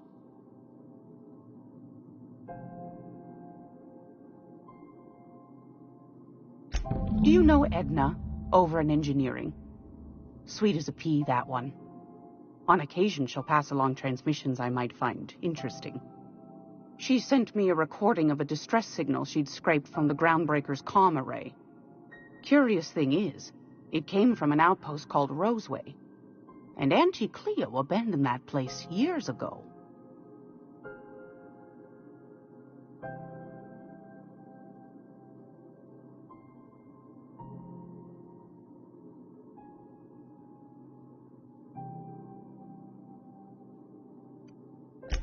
Can't say I know for sure. Maybe it never really was. Sounds like someone poking into somewhere they shouldn't be got into a spot of trouble. Comm centers don't operate themselves, Captain.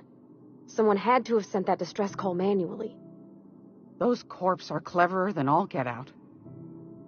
Might have been a ruse to keep the rest of the board from sniffing around.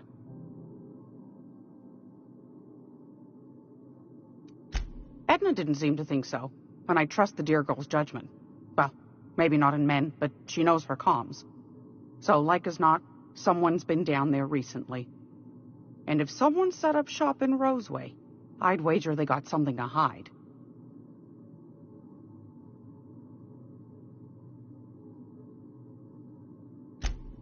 Maybe whatever they're hiding went to heck, and now they need a few spare hands to clean up the mess. If you should find a secret worth selling, might be I could find a buyer.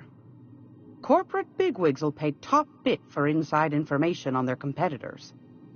The more we got the corps fighting each other, the less time they got to meddle in our affairs.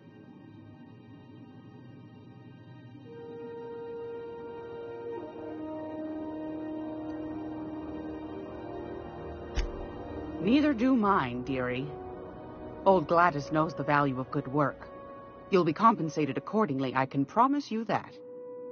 Should you find yourself responding to a certain distress call, and in so doing find yourself in possession of certain valuable corporate secrets, well, then we ought to have a chat over a pot of tea and my famous cookies.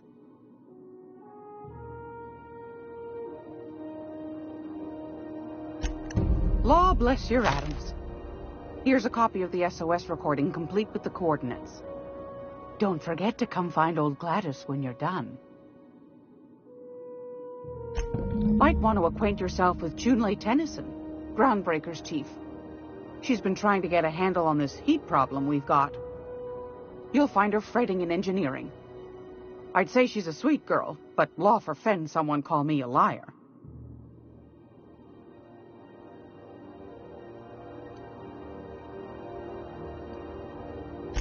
I've got a lovely little throw pillow. Just something I toss together. Like to keep my hands busy.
Gladys can get you a snack if you're hungry.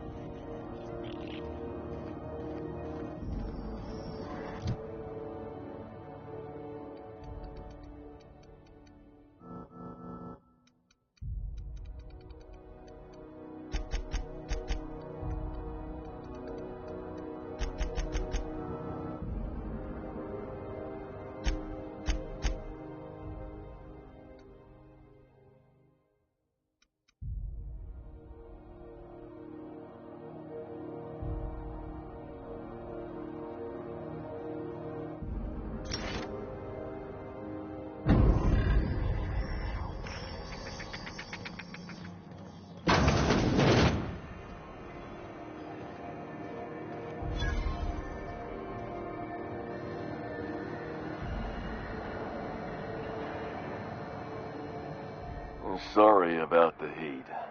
Chief Tennyson will get the radiators fixed soon. Of course, this heat sure makes a zero-G brew extra refreshing.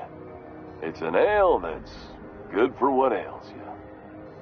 Oh, and it's not the best choice. It's Spacer's choice. Taste the freedom. A lot of slogans to keep track of. Sometimes I forget.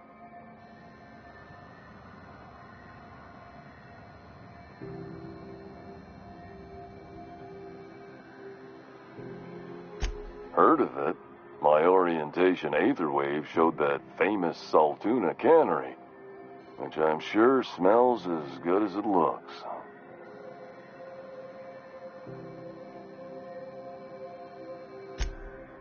That's true.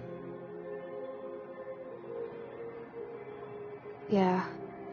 I hope they're gonna be okay. That's a Spacer's choice beer. Take what you have, polish it up, and make the best of it. So, what can I get you? Some soap? Everyone loves soap. Everyone will love you for using it, too.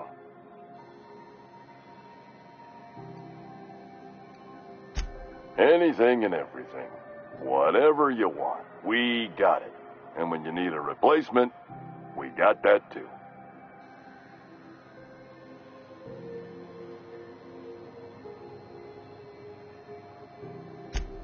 Just the opposite.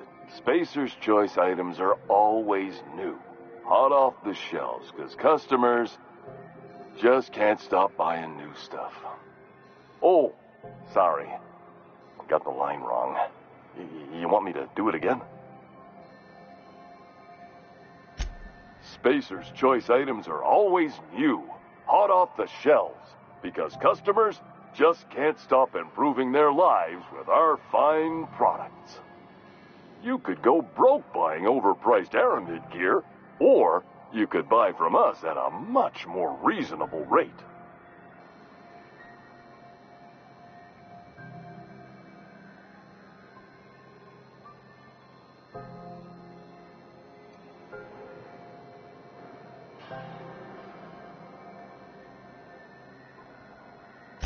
That's why you should get a backup or 3. Become a frequent buyer. Join our Friendship Rewards program.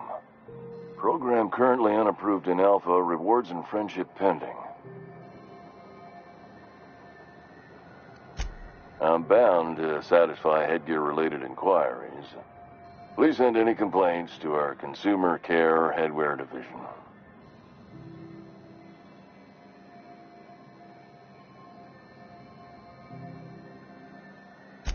Oh, I'm having a stellar day. And not just because I'm legally obligated to say so. Almost as stellar as a Spacer's choice is affordable.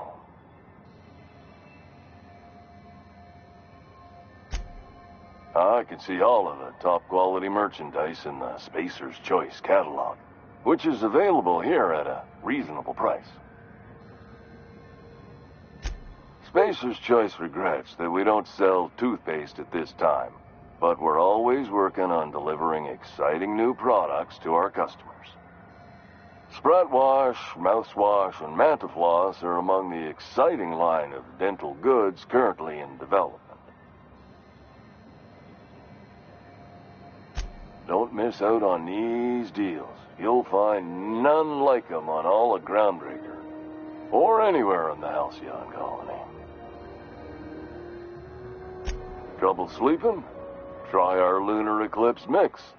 That's 2 handfuls of pep pills washed down with a hearty swig of 2-hour energy brew. The blast will send you through the stratosphere, and the crash will knock you out cold, guaranteed. Add an additional 10% to your purchase today, and the proceeds will be donated to Spacer Cares, our premier corporate welfare program. At Spacer's Choice, we care about your health and emotional well-being. That's why we put Martin through 6 years of vendor school, only to make him wear this hat. Even if my contract didn't forbid it, I think it's part of me now.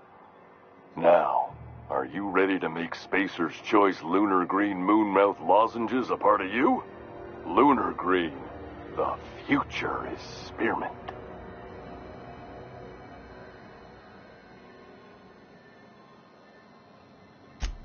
You would never ask if you knew what it's like in here. I mean, why, anyone can be a Spacer's Choice Consumer Relations Choice Specialist. Just keep your nose clean and aim for the moon.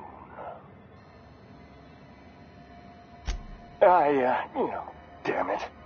No slogan for that one.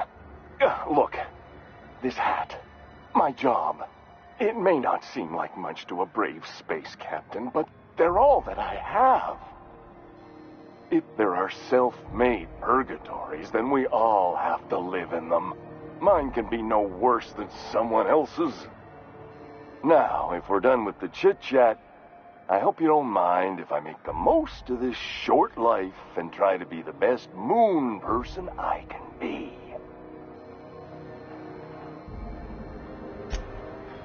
It's fine. I should be stronger than this. Thanks for taking an interest. Speaking of interest, can I interest you in some quality budget goods? At Spacer's Choice, we cut corners so you don't have to.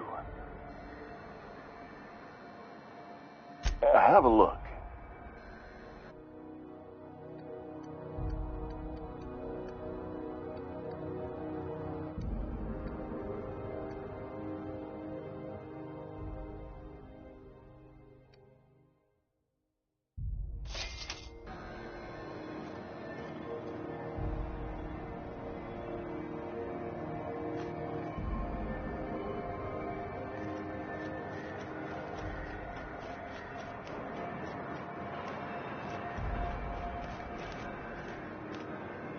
It's always fucking freezing in the base.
Okay, gone quiet.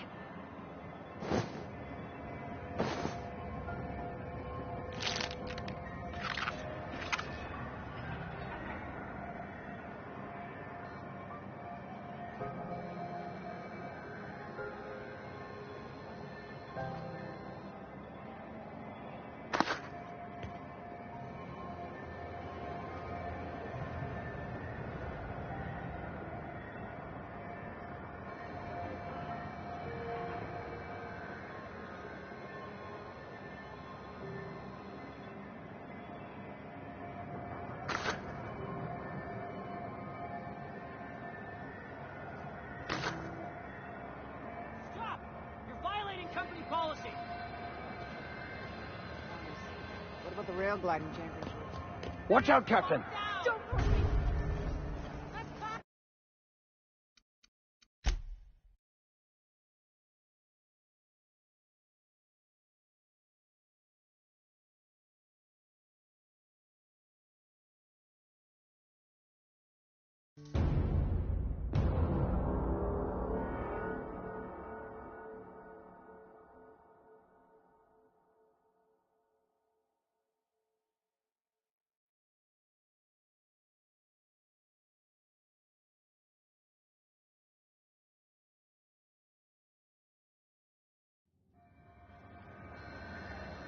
What can I do for?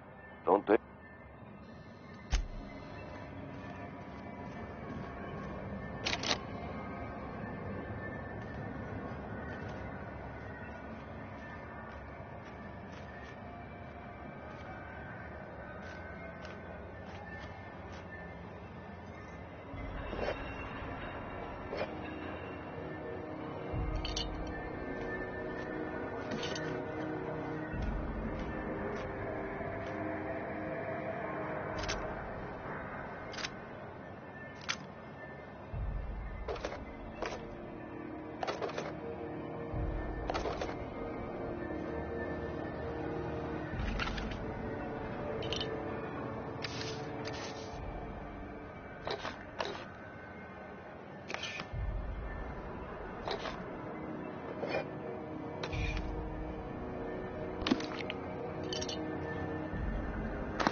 Okay, gone quiet. Hey!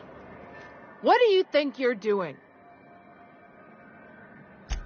You know, you make a real generous argument.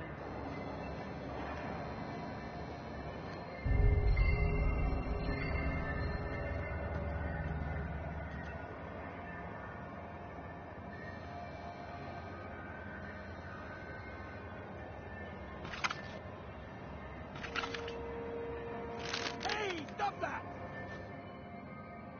What do you think you're doing? Oh, I guess, never mind then. I saw that. What do you think you're doing? Ah, sorry for the misunderstanding.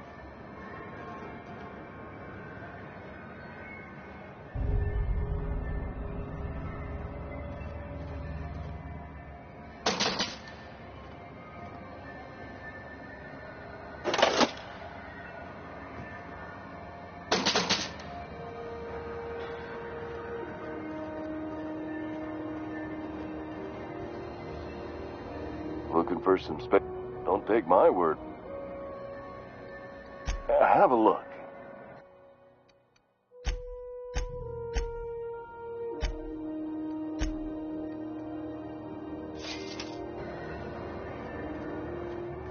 Here they come!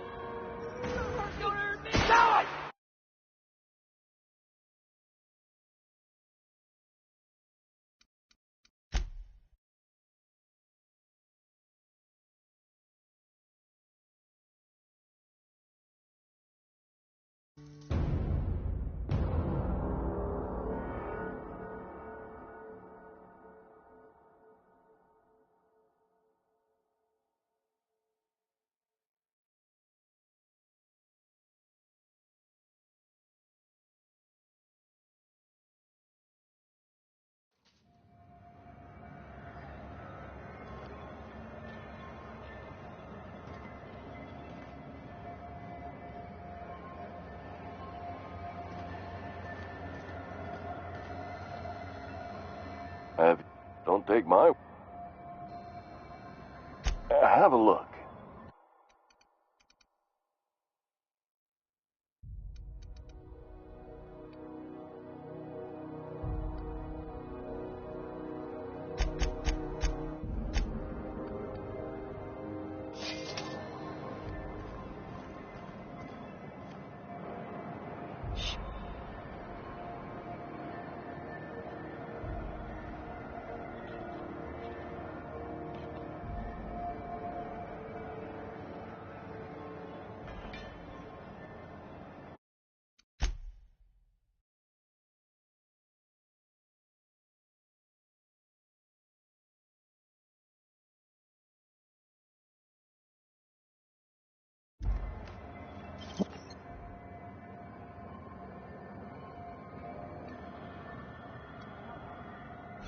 Oh, just be careful next time.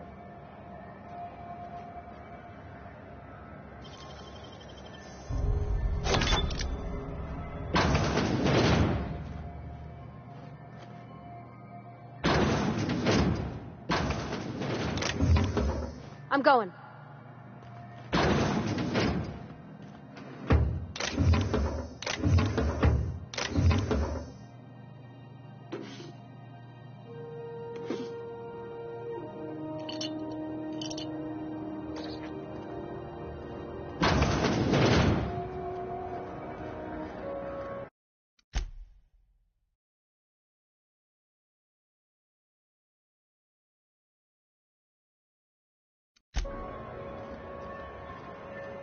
I'm not going anywhere, you hear? You can't keep me out of there. I'm sorry. Am I causing a scene? See, Umfuru? We could have avoided all this unpleasantness if you just let me talk to Jesse in the first place. Let me get one thing straight. Jesse and I are not friends. I just owe her, okay? As for the rest, I'm trying to figure that out. All I know is that she's been here too long, and she's apparently not receiving visitors.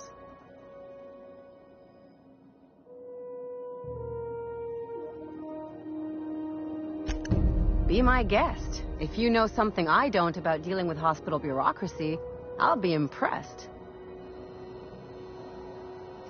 What seems to be the problem? If only my other patients had so many inquiring after them. I'll tell you what I've told the others. The records say Miss Doyle checked herself in and requested I admit no visitors. Requests...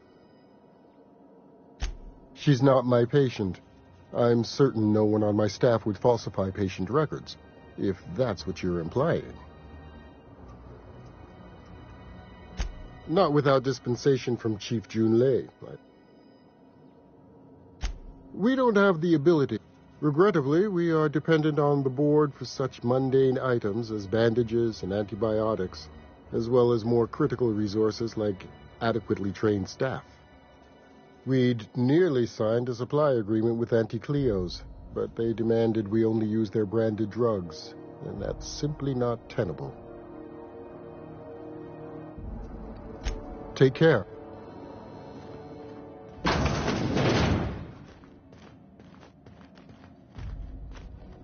How long till the new Automechs arrive?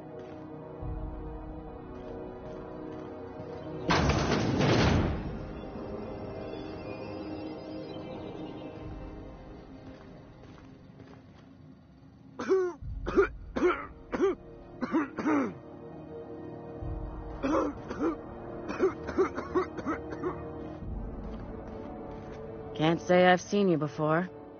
I take it you're a freighter captain? If you're here to better yourself, you'll have to wait. We're having a spot of trouble with our delivery service.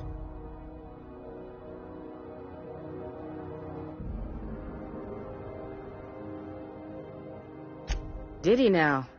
The mouth on that man. I swear his late mother'd be ashamed. He must be referring to Irion. I'm sure the fool's gotten himself into another scrape. I'm beginning to wonder if I'm ever gonna get my service mechanicals at this rate. I'd be grateful if you'd spare the time. We need his delivery soon as yesterday. Last he told me, he was taking a shortcut by Scylla, an asteroid in the Charybdis cluster. That's where I'd start, were I the adventuring type. You look out, though. The place is probably... Keep hanging around, and I'll begin to think you're here for me. What can I do for you? You have your...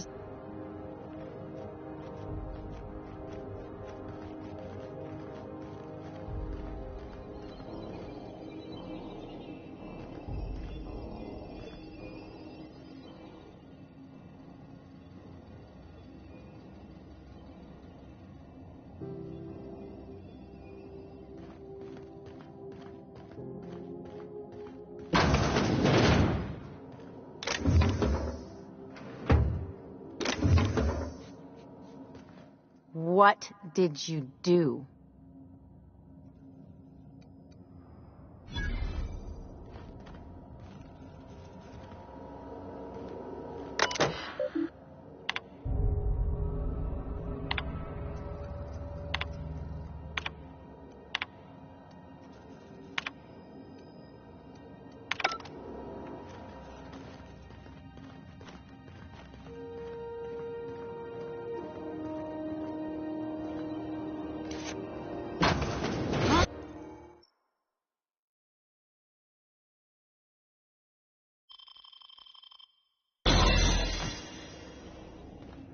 If you've got a complaint, looking sharp.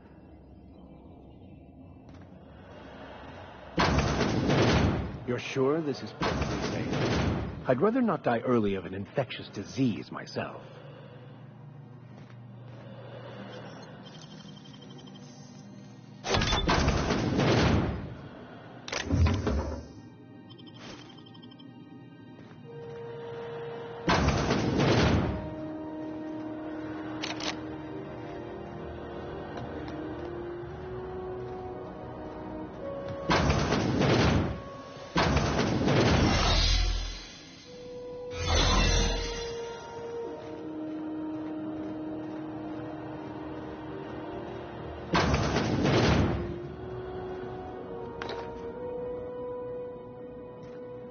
Yeah, huh?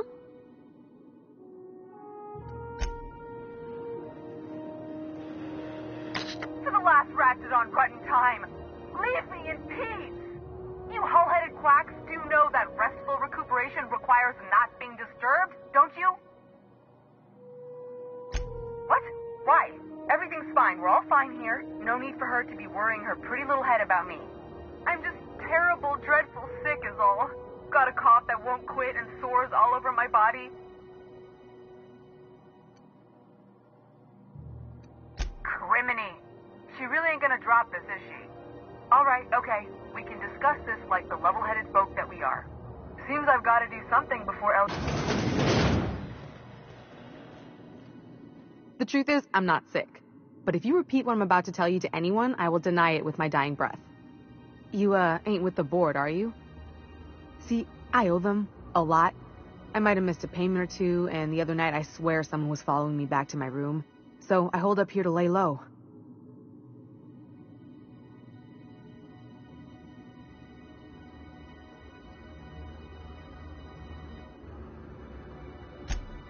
What? No, I didn't do anything. I'm a law-abiding denizen of this ship, I swear.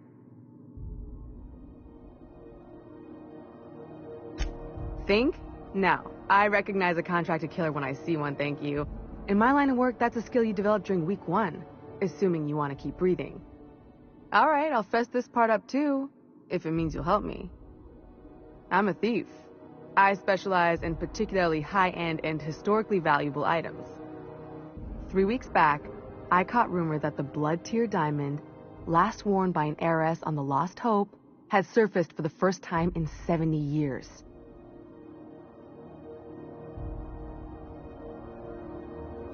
If I had, you think I'd be hiding out in the med bay?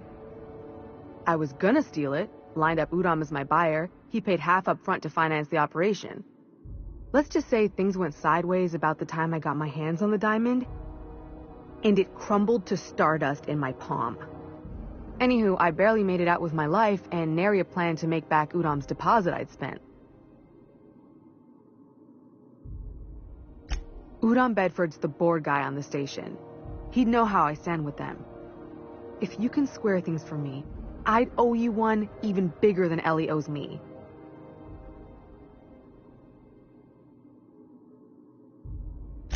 Thanks for helping me with the board. You're a real pal. Or I guess I should say, Ellie is one, huh?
Understood.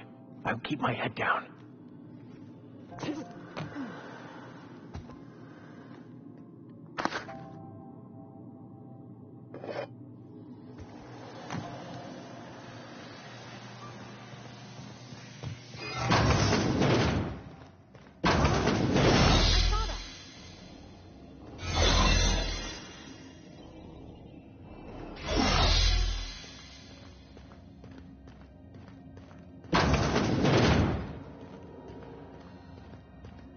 Any word on Jesse? Good luck. The board's got an office on the promenade just before engineering. You can't miss it. I'd go with you to see the board's rep, but I'm not great with soft skills.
Go back to Byzantium, you gold-plated bastards.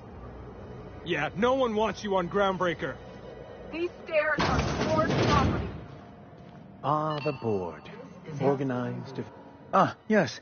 Wheeler messaged me you were coming. He must be the captain of the Unreliable, a vessel that used to be helmed by one Alex Hawthorne. Has something happened to my favorite scruffy freelancer?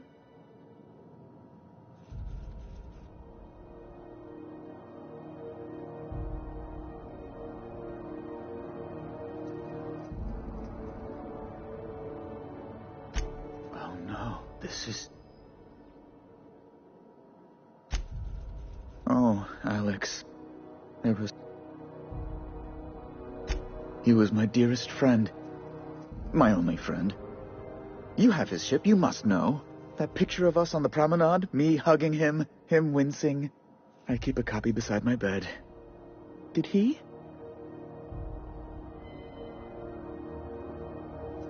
Ah, that's just like him. Such a sentimental man.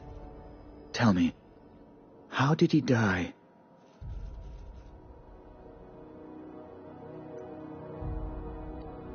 No! How dreadful. That was always Alex's greatest fear, you know. Devoured by those fiends. Becoming one with their droppings. Right. You're going important places, I'm sure. Big, exciting, important places. There, I've removed the flag from your ship. I'm terribly sorry for the inconvenience. However, before you go, Alex promised to tell me the location of Phineas Wells. I'm sure you've seen his wanted posters all over the colony. Did Alex tell you where Wells might be? Anything at all?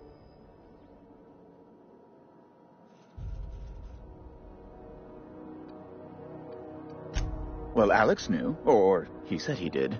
And you have his ship. Maybe he kept some records around, or a conveniently placed note on his bedside table.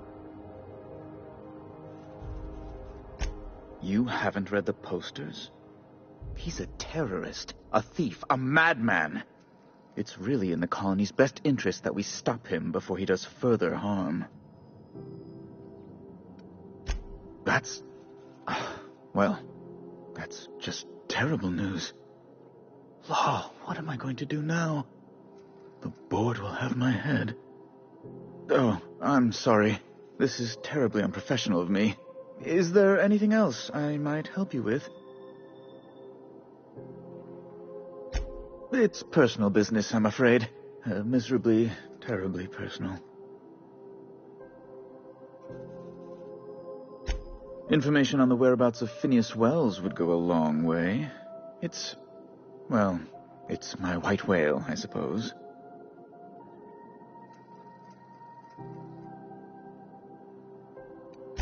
It's fine. Really, it's perfectly fine. I understand. Now, if you've nothing else, please...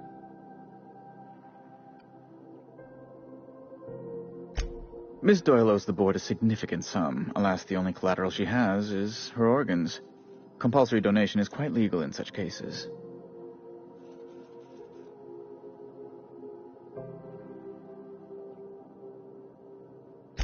Kind and efficient. Can't say I disapprove. Although, seeing as this woman isn't a member of our crew, it'd be nice if the price weren't quite so high.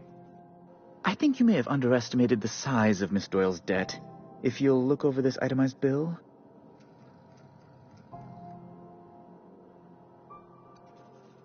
I am extremely anguished, Captain. Please respect my feelings in this difficult time. I doubt Mr. Bedford's ever felt real pain. We could introduce him to the sort of suffering that actually constitutes extreme anguish. For the good of his understanding, of course. Be careful you don't irritate my guards, Vicar. You might not like their rather narrow understanding of what constitutes excessive force. Unless you can offer some other means of resolving her debt, I'm afraid we have nothing further to discuss. That's not unreasonable. I guess it's better than losing your organs, but... I don't know, Captain. It just doesn't seem right. Miss Doyle is deeply in debt, and the board has every right to do whatever they like to recoup that debt. What guarantee do I have that she'll agree to the terms you negotiate?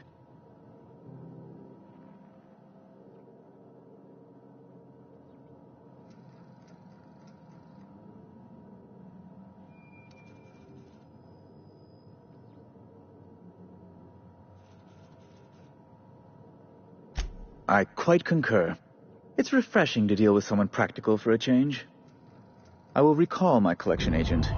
Tell Miss Doyle to report to me promptly for her first assignment. Now, is there anything else you need, or can I return to my work? Be my guest.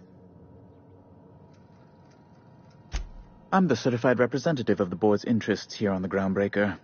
I'm their eyes, ears, and busy little hands.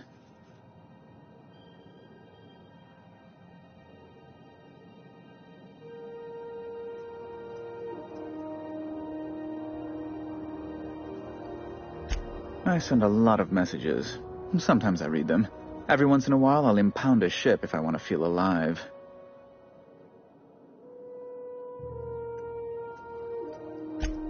Good law! Who'd want to go to that toxic hell pit?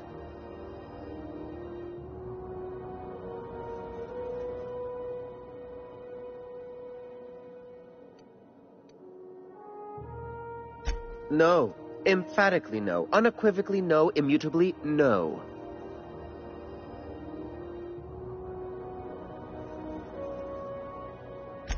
Best to be clear, I believe.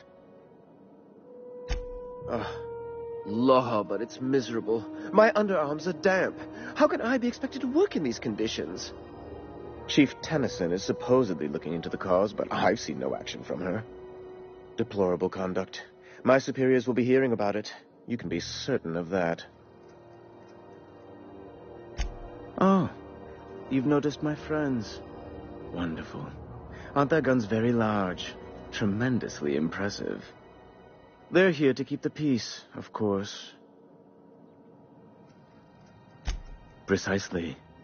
Groundbreaker makes much ado about its independent status, and so resents any board presence, no matter how benign.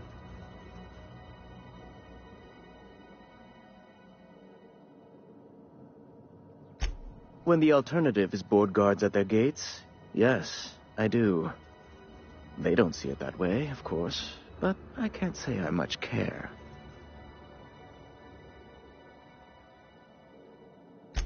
A luxury stateroom, reserved for Chairman Rockwell's use.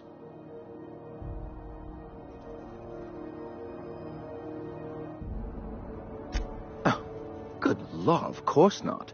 He'd never set foot on this decrepit junk pile. As this office is the primary embassy for the board on Groundbreaker, corporate bylaws specifically state a room must be maintained for the chairman's exclusive use. Ask away.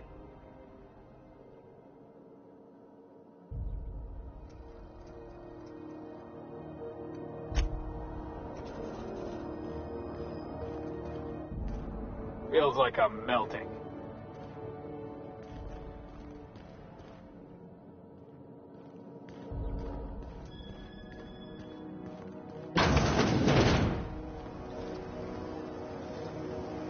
Have you seen this man? Reward offered for information leading to the capture of noted terrorist Phineas Wells. Report any sightings to your local board embassy. I'm just in port long enough to get another Holocron. Wish we had bigger weapons. No. Be careful about blowing holes in the hull. Easy. Sure, on my way.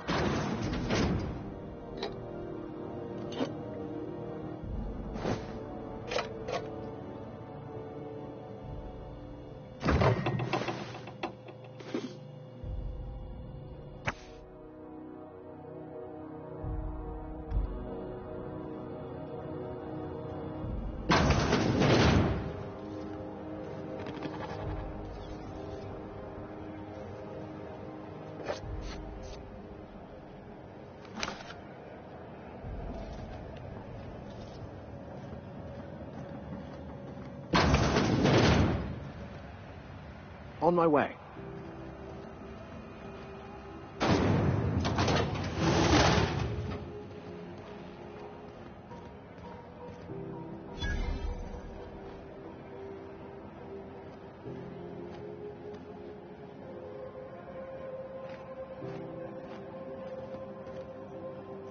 You look like someone who's taken their share of cuts and bruises. Need some armor? We also have a... Everything I sell is fresh from the forge. Technically, the metal formed billions of years ago, but it's freshly in this shape.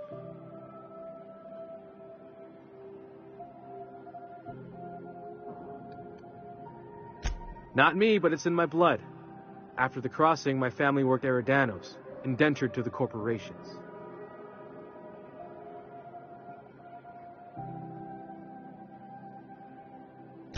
I was born into corporate labor, but I'm the first one of my family to buy my way out. That's why I settled on Groundbreaker. It's the last bastion of freedom.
If you're hungry, you've come to the right place. I've got a fresh ground batch of spratwurst cooking.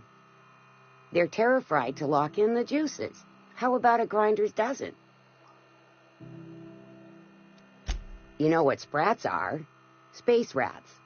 The laboratories of Spacer's Choice found a use for this limitless frontier resource. Sprat meat is plenty tasty when properly prepared. We grind them up in sausages, then terra-fry them in their own juices.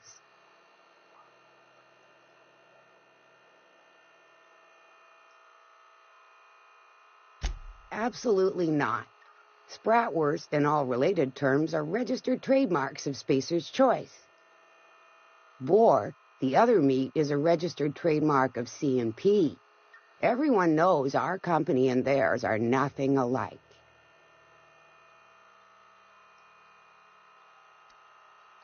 Terra-frying is a Spacer's Choice brand secret, a mix of 13 herbs and spices, plus a dash of modern chemistry.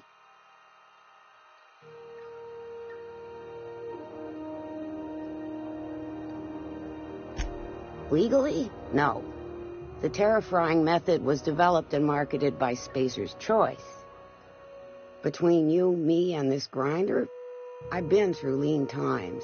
If there's one thing you learn on tramp freighters, it's how to make near anything edible. Might be that this old space hand put a few words in the right ears, and could be that Spacer's Choice liked sticking it to C&P by R&D'ing our own special meat.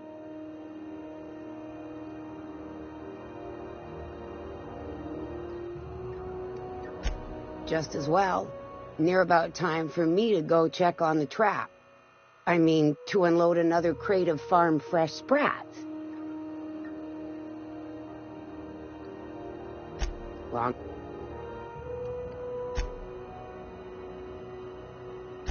Fresh from the grinder.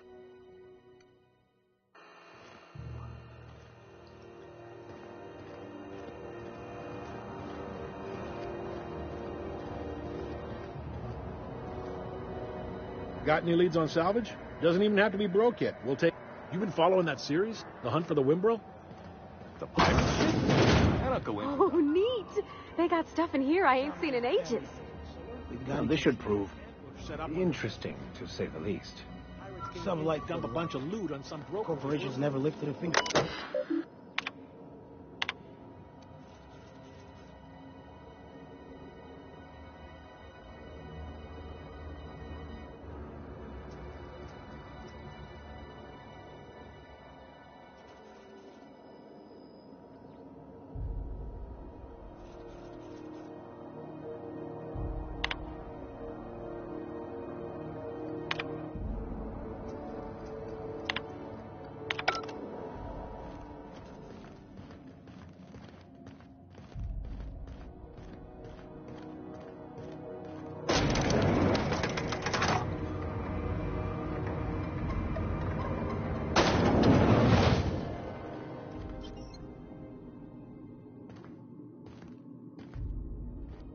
Welcome to Sublight Salvage and Shipping, a legitimate business for legitimate consumers. You the one flying the Unreliable?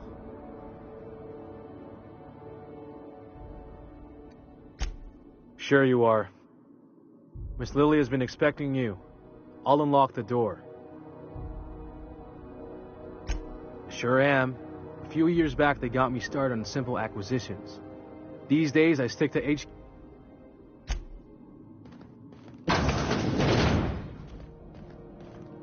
So you're the new captain in town. I was hoping you'd make your way to my office. Saves me the work of hunting you down. Lilia Hagen, CEO and Executive Director of Aggressive Operations. I'm guessing you already know about Sublight, otherwise you wouldn't have come.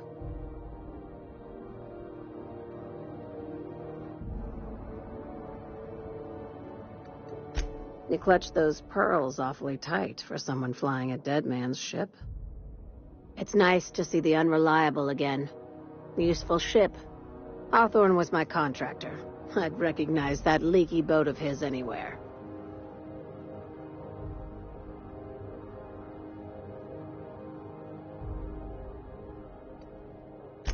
Is Ada still at the helm? I don't know how many times I told Hawthorne to restore that smartass to factory settings. I have a salvage job for someone light on corporate ties with a reliable set of wings, but there's a catch. There is always a catch. If you have a nav key to Stellar Bay, the job's yours. Interested?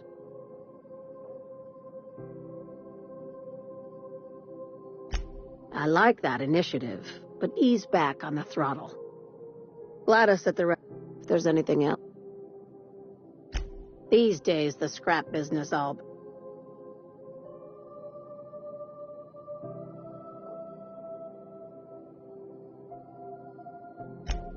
Our field is persuasive acquisitions. At least that's how my legal advisors tell me to phrase it. Not all of our salvage is abandoned when we find it. Sometimes it takes a polite conversation and a shot across the bow. You know, legal formalities.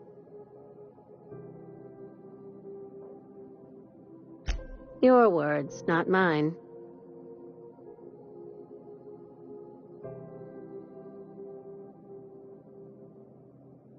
Hey, careful with the C word around here. I like to keep things above board, and that kind of talk only makes trouble. Sublight occupies a legal blind spot. No one knows what we're licensed to do, and that gives our little business some freedom. But let's not tempt fate.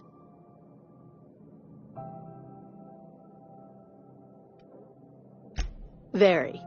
I have this thing about numbers in spreadsheets, grids in general. I like to think of myself as the last honest businesswoman in Halcyon, but I'll settle for being the most organized one.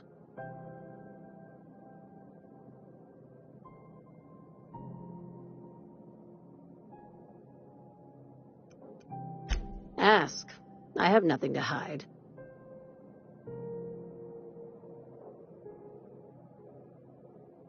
I don't... Be seeing you. Make sure you aren't followed on your way out.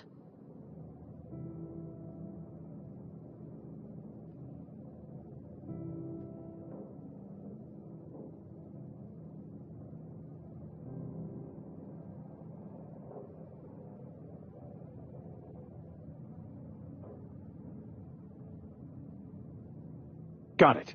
His name is Reginald Cheney, and he joined a Sublight salvage crew. Only he's not listed on the return manifest. Must have made landfall somewhere he wasn't supposed to. Ah, yes. Here. There's a domicile on Monarch in Fallbrook, rented to the same bit card he used to buy his seat on the salvage ship. I should have guessed. What better place to lay low if you wish to avoid the authorities?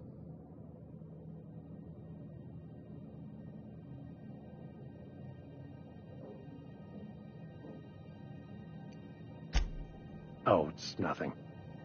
I suppose I really didn't have much faith in actually finding him.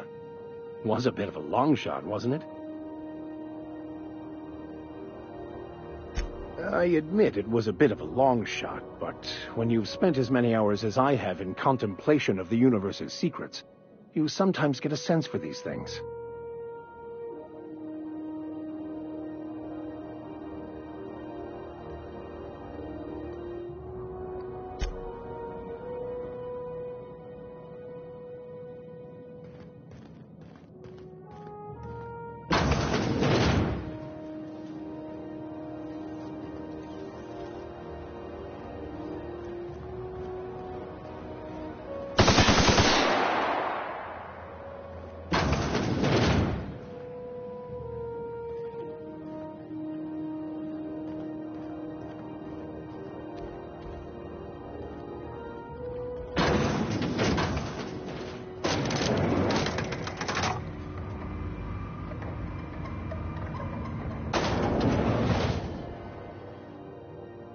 Something you need?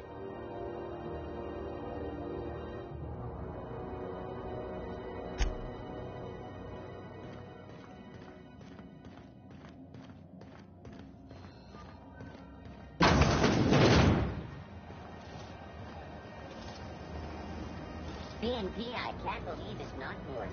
It's unbelievable how good it is.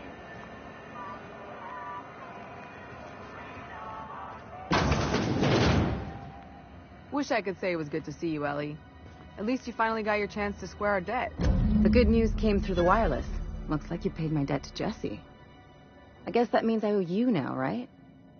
Tell you what, I'm a little short on bits at the moment, but I'm a decent scrapper and a better-than-average sawbones.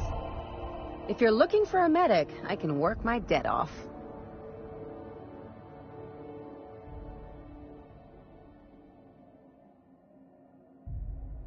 If I'm being honest, and I prefer not to, I was about ready to pick up another contract anyway, and you settled this in a pretty tidy fashion, which tells me you're competent. But we can say I'm repaying the favor if you prefer that version.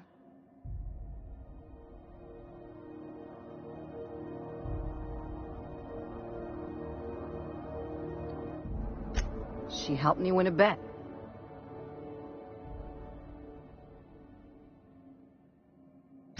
We were on a smuggling run planetside when our point man bet me I couldn't outrun a mantisaur.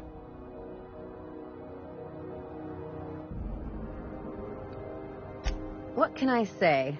Something about people telling me I can't do a thing that just makes me itch to prove them wrong. And, as you can probably guess, the thing was faster than it looked. Probably would have caught me if Jesse hadn't picked it off.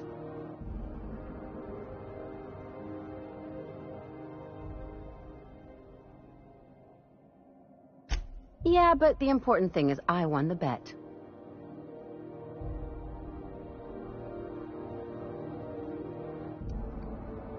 It's like people touching a cookie and leaving it in the box. It's just one of those things that gets under my skin.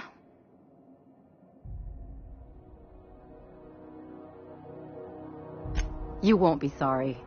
Though it looks like you've got a full roster already. Time to play favorites, Captain.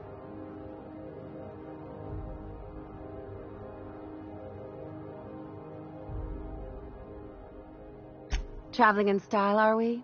I'll be sure to nab a cabin with a view. Welcome to the crew, Miss Ellie. We're real happy to have you.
C&T chicken and potatoes. At C&T, we know our C&T.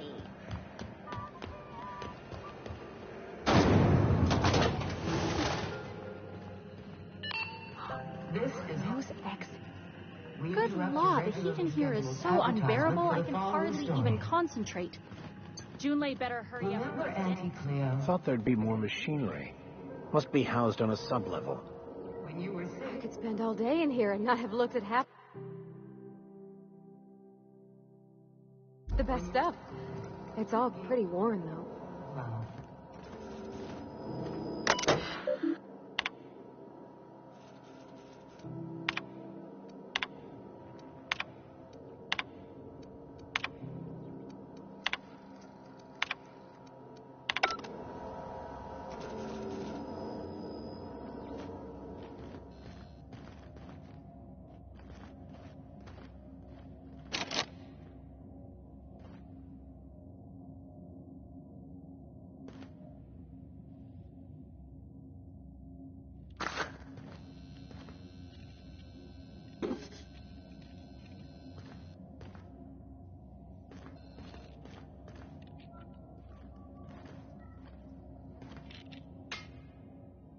Junlei Tennyson.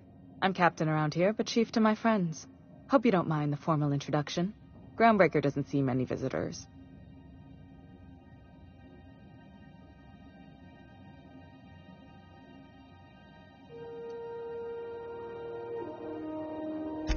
Good for you. Hope you scared some sense into those bureaucrats giving you trouble. Just so we understand each other, I'm the final word on the ship. The Mardits, the crew, the engineers, their family.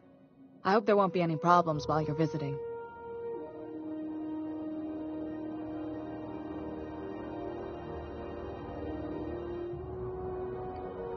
Ain't that always the way? So what brings you to Groundbreaker? I'm curious, even though 9 times out of 10 the answer's just passing through.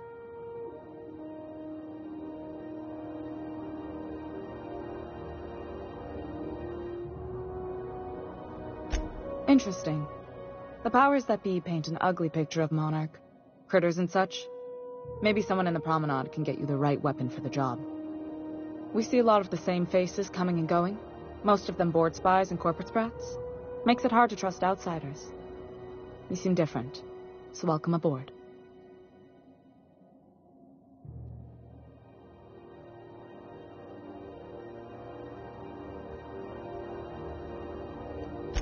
Groundbreaker's radiators need replacement parts. They're dumping superheated air into my ship. Only the board has access to new parts, and I won't let them swindle me into a corner.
None. Every time I give in to the board, Groundbreaker loses its freedom. Soon there won't be anything left. I can't allow that. The board isn't helping, and my resources are spread thin. If I don't get those radiators back online, Groundbreaker, everyone on board, will be cooked alive.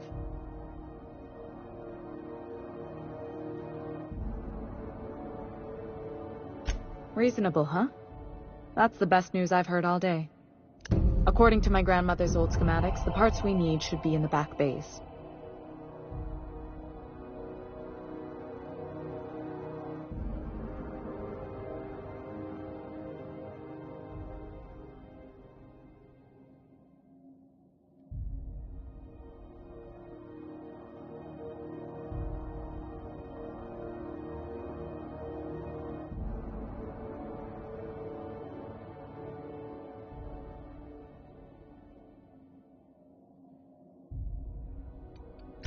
I keep diligent records of station repairs, requisitions, and available assets, just like my grandmother taught me.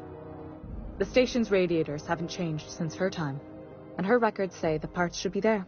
I trust them.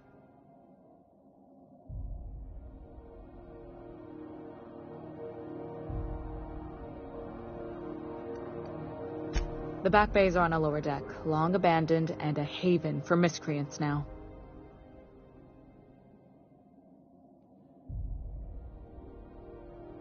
Good.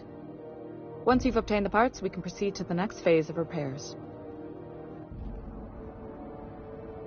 Speak your mind. Honestly, I could...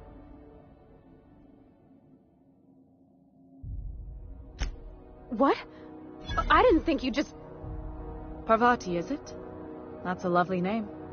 What can I do for you? I was just thinking, I haven't got much experience working with actual, real spaceships, Miss Junlei.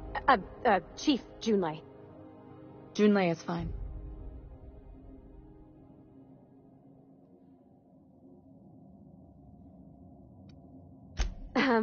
Okay. Since you run a whole space station, I was wondering if... Well, maybe you could teach me some things. I could message you later, maybe? I'd be happy to make the time, Parvati. You can ask me anything.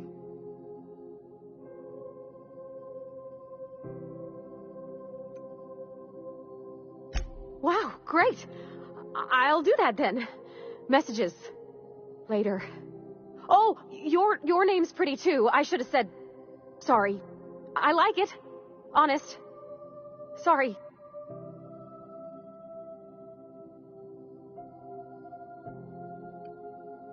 Couldn't have done it without your moral support, Captain. Now, if there's nothing else, there are other parts of the ship begging for my attention.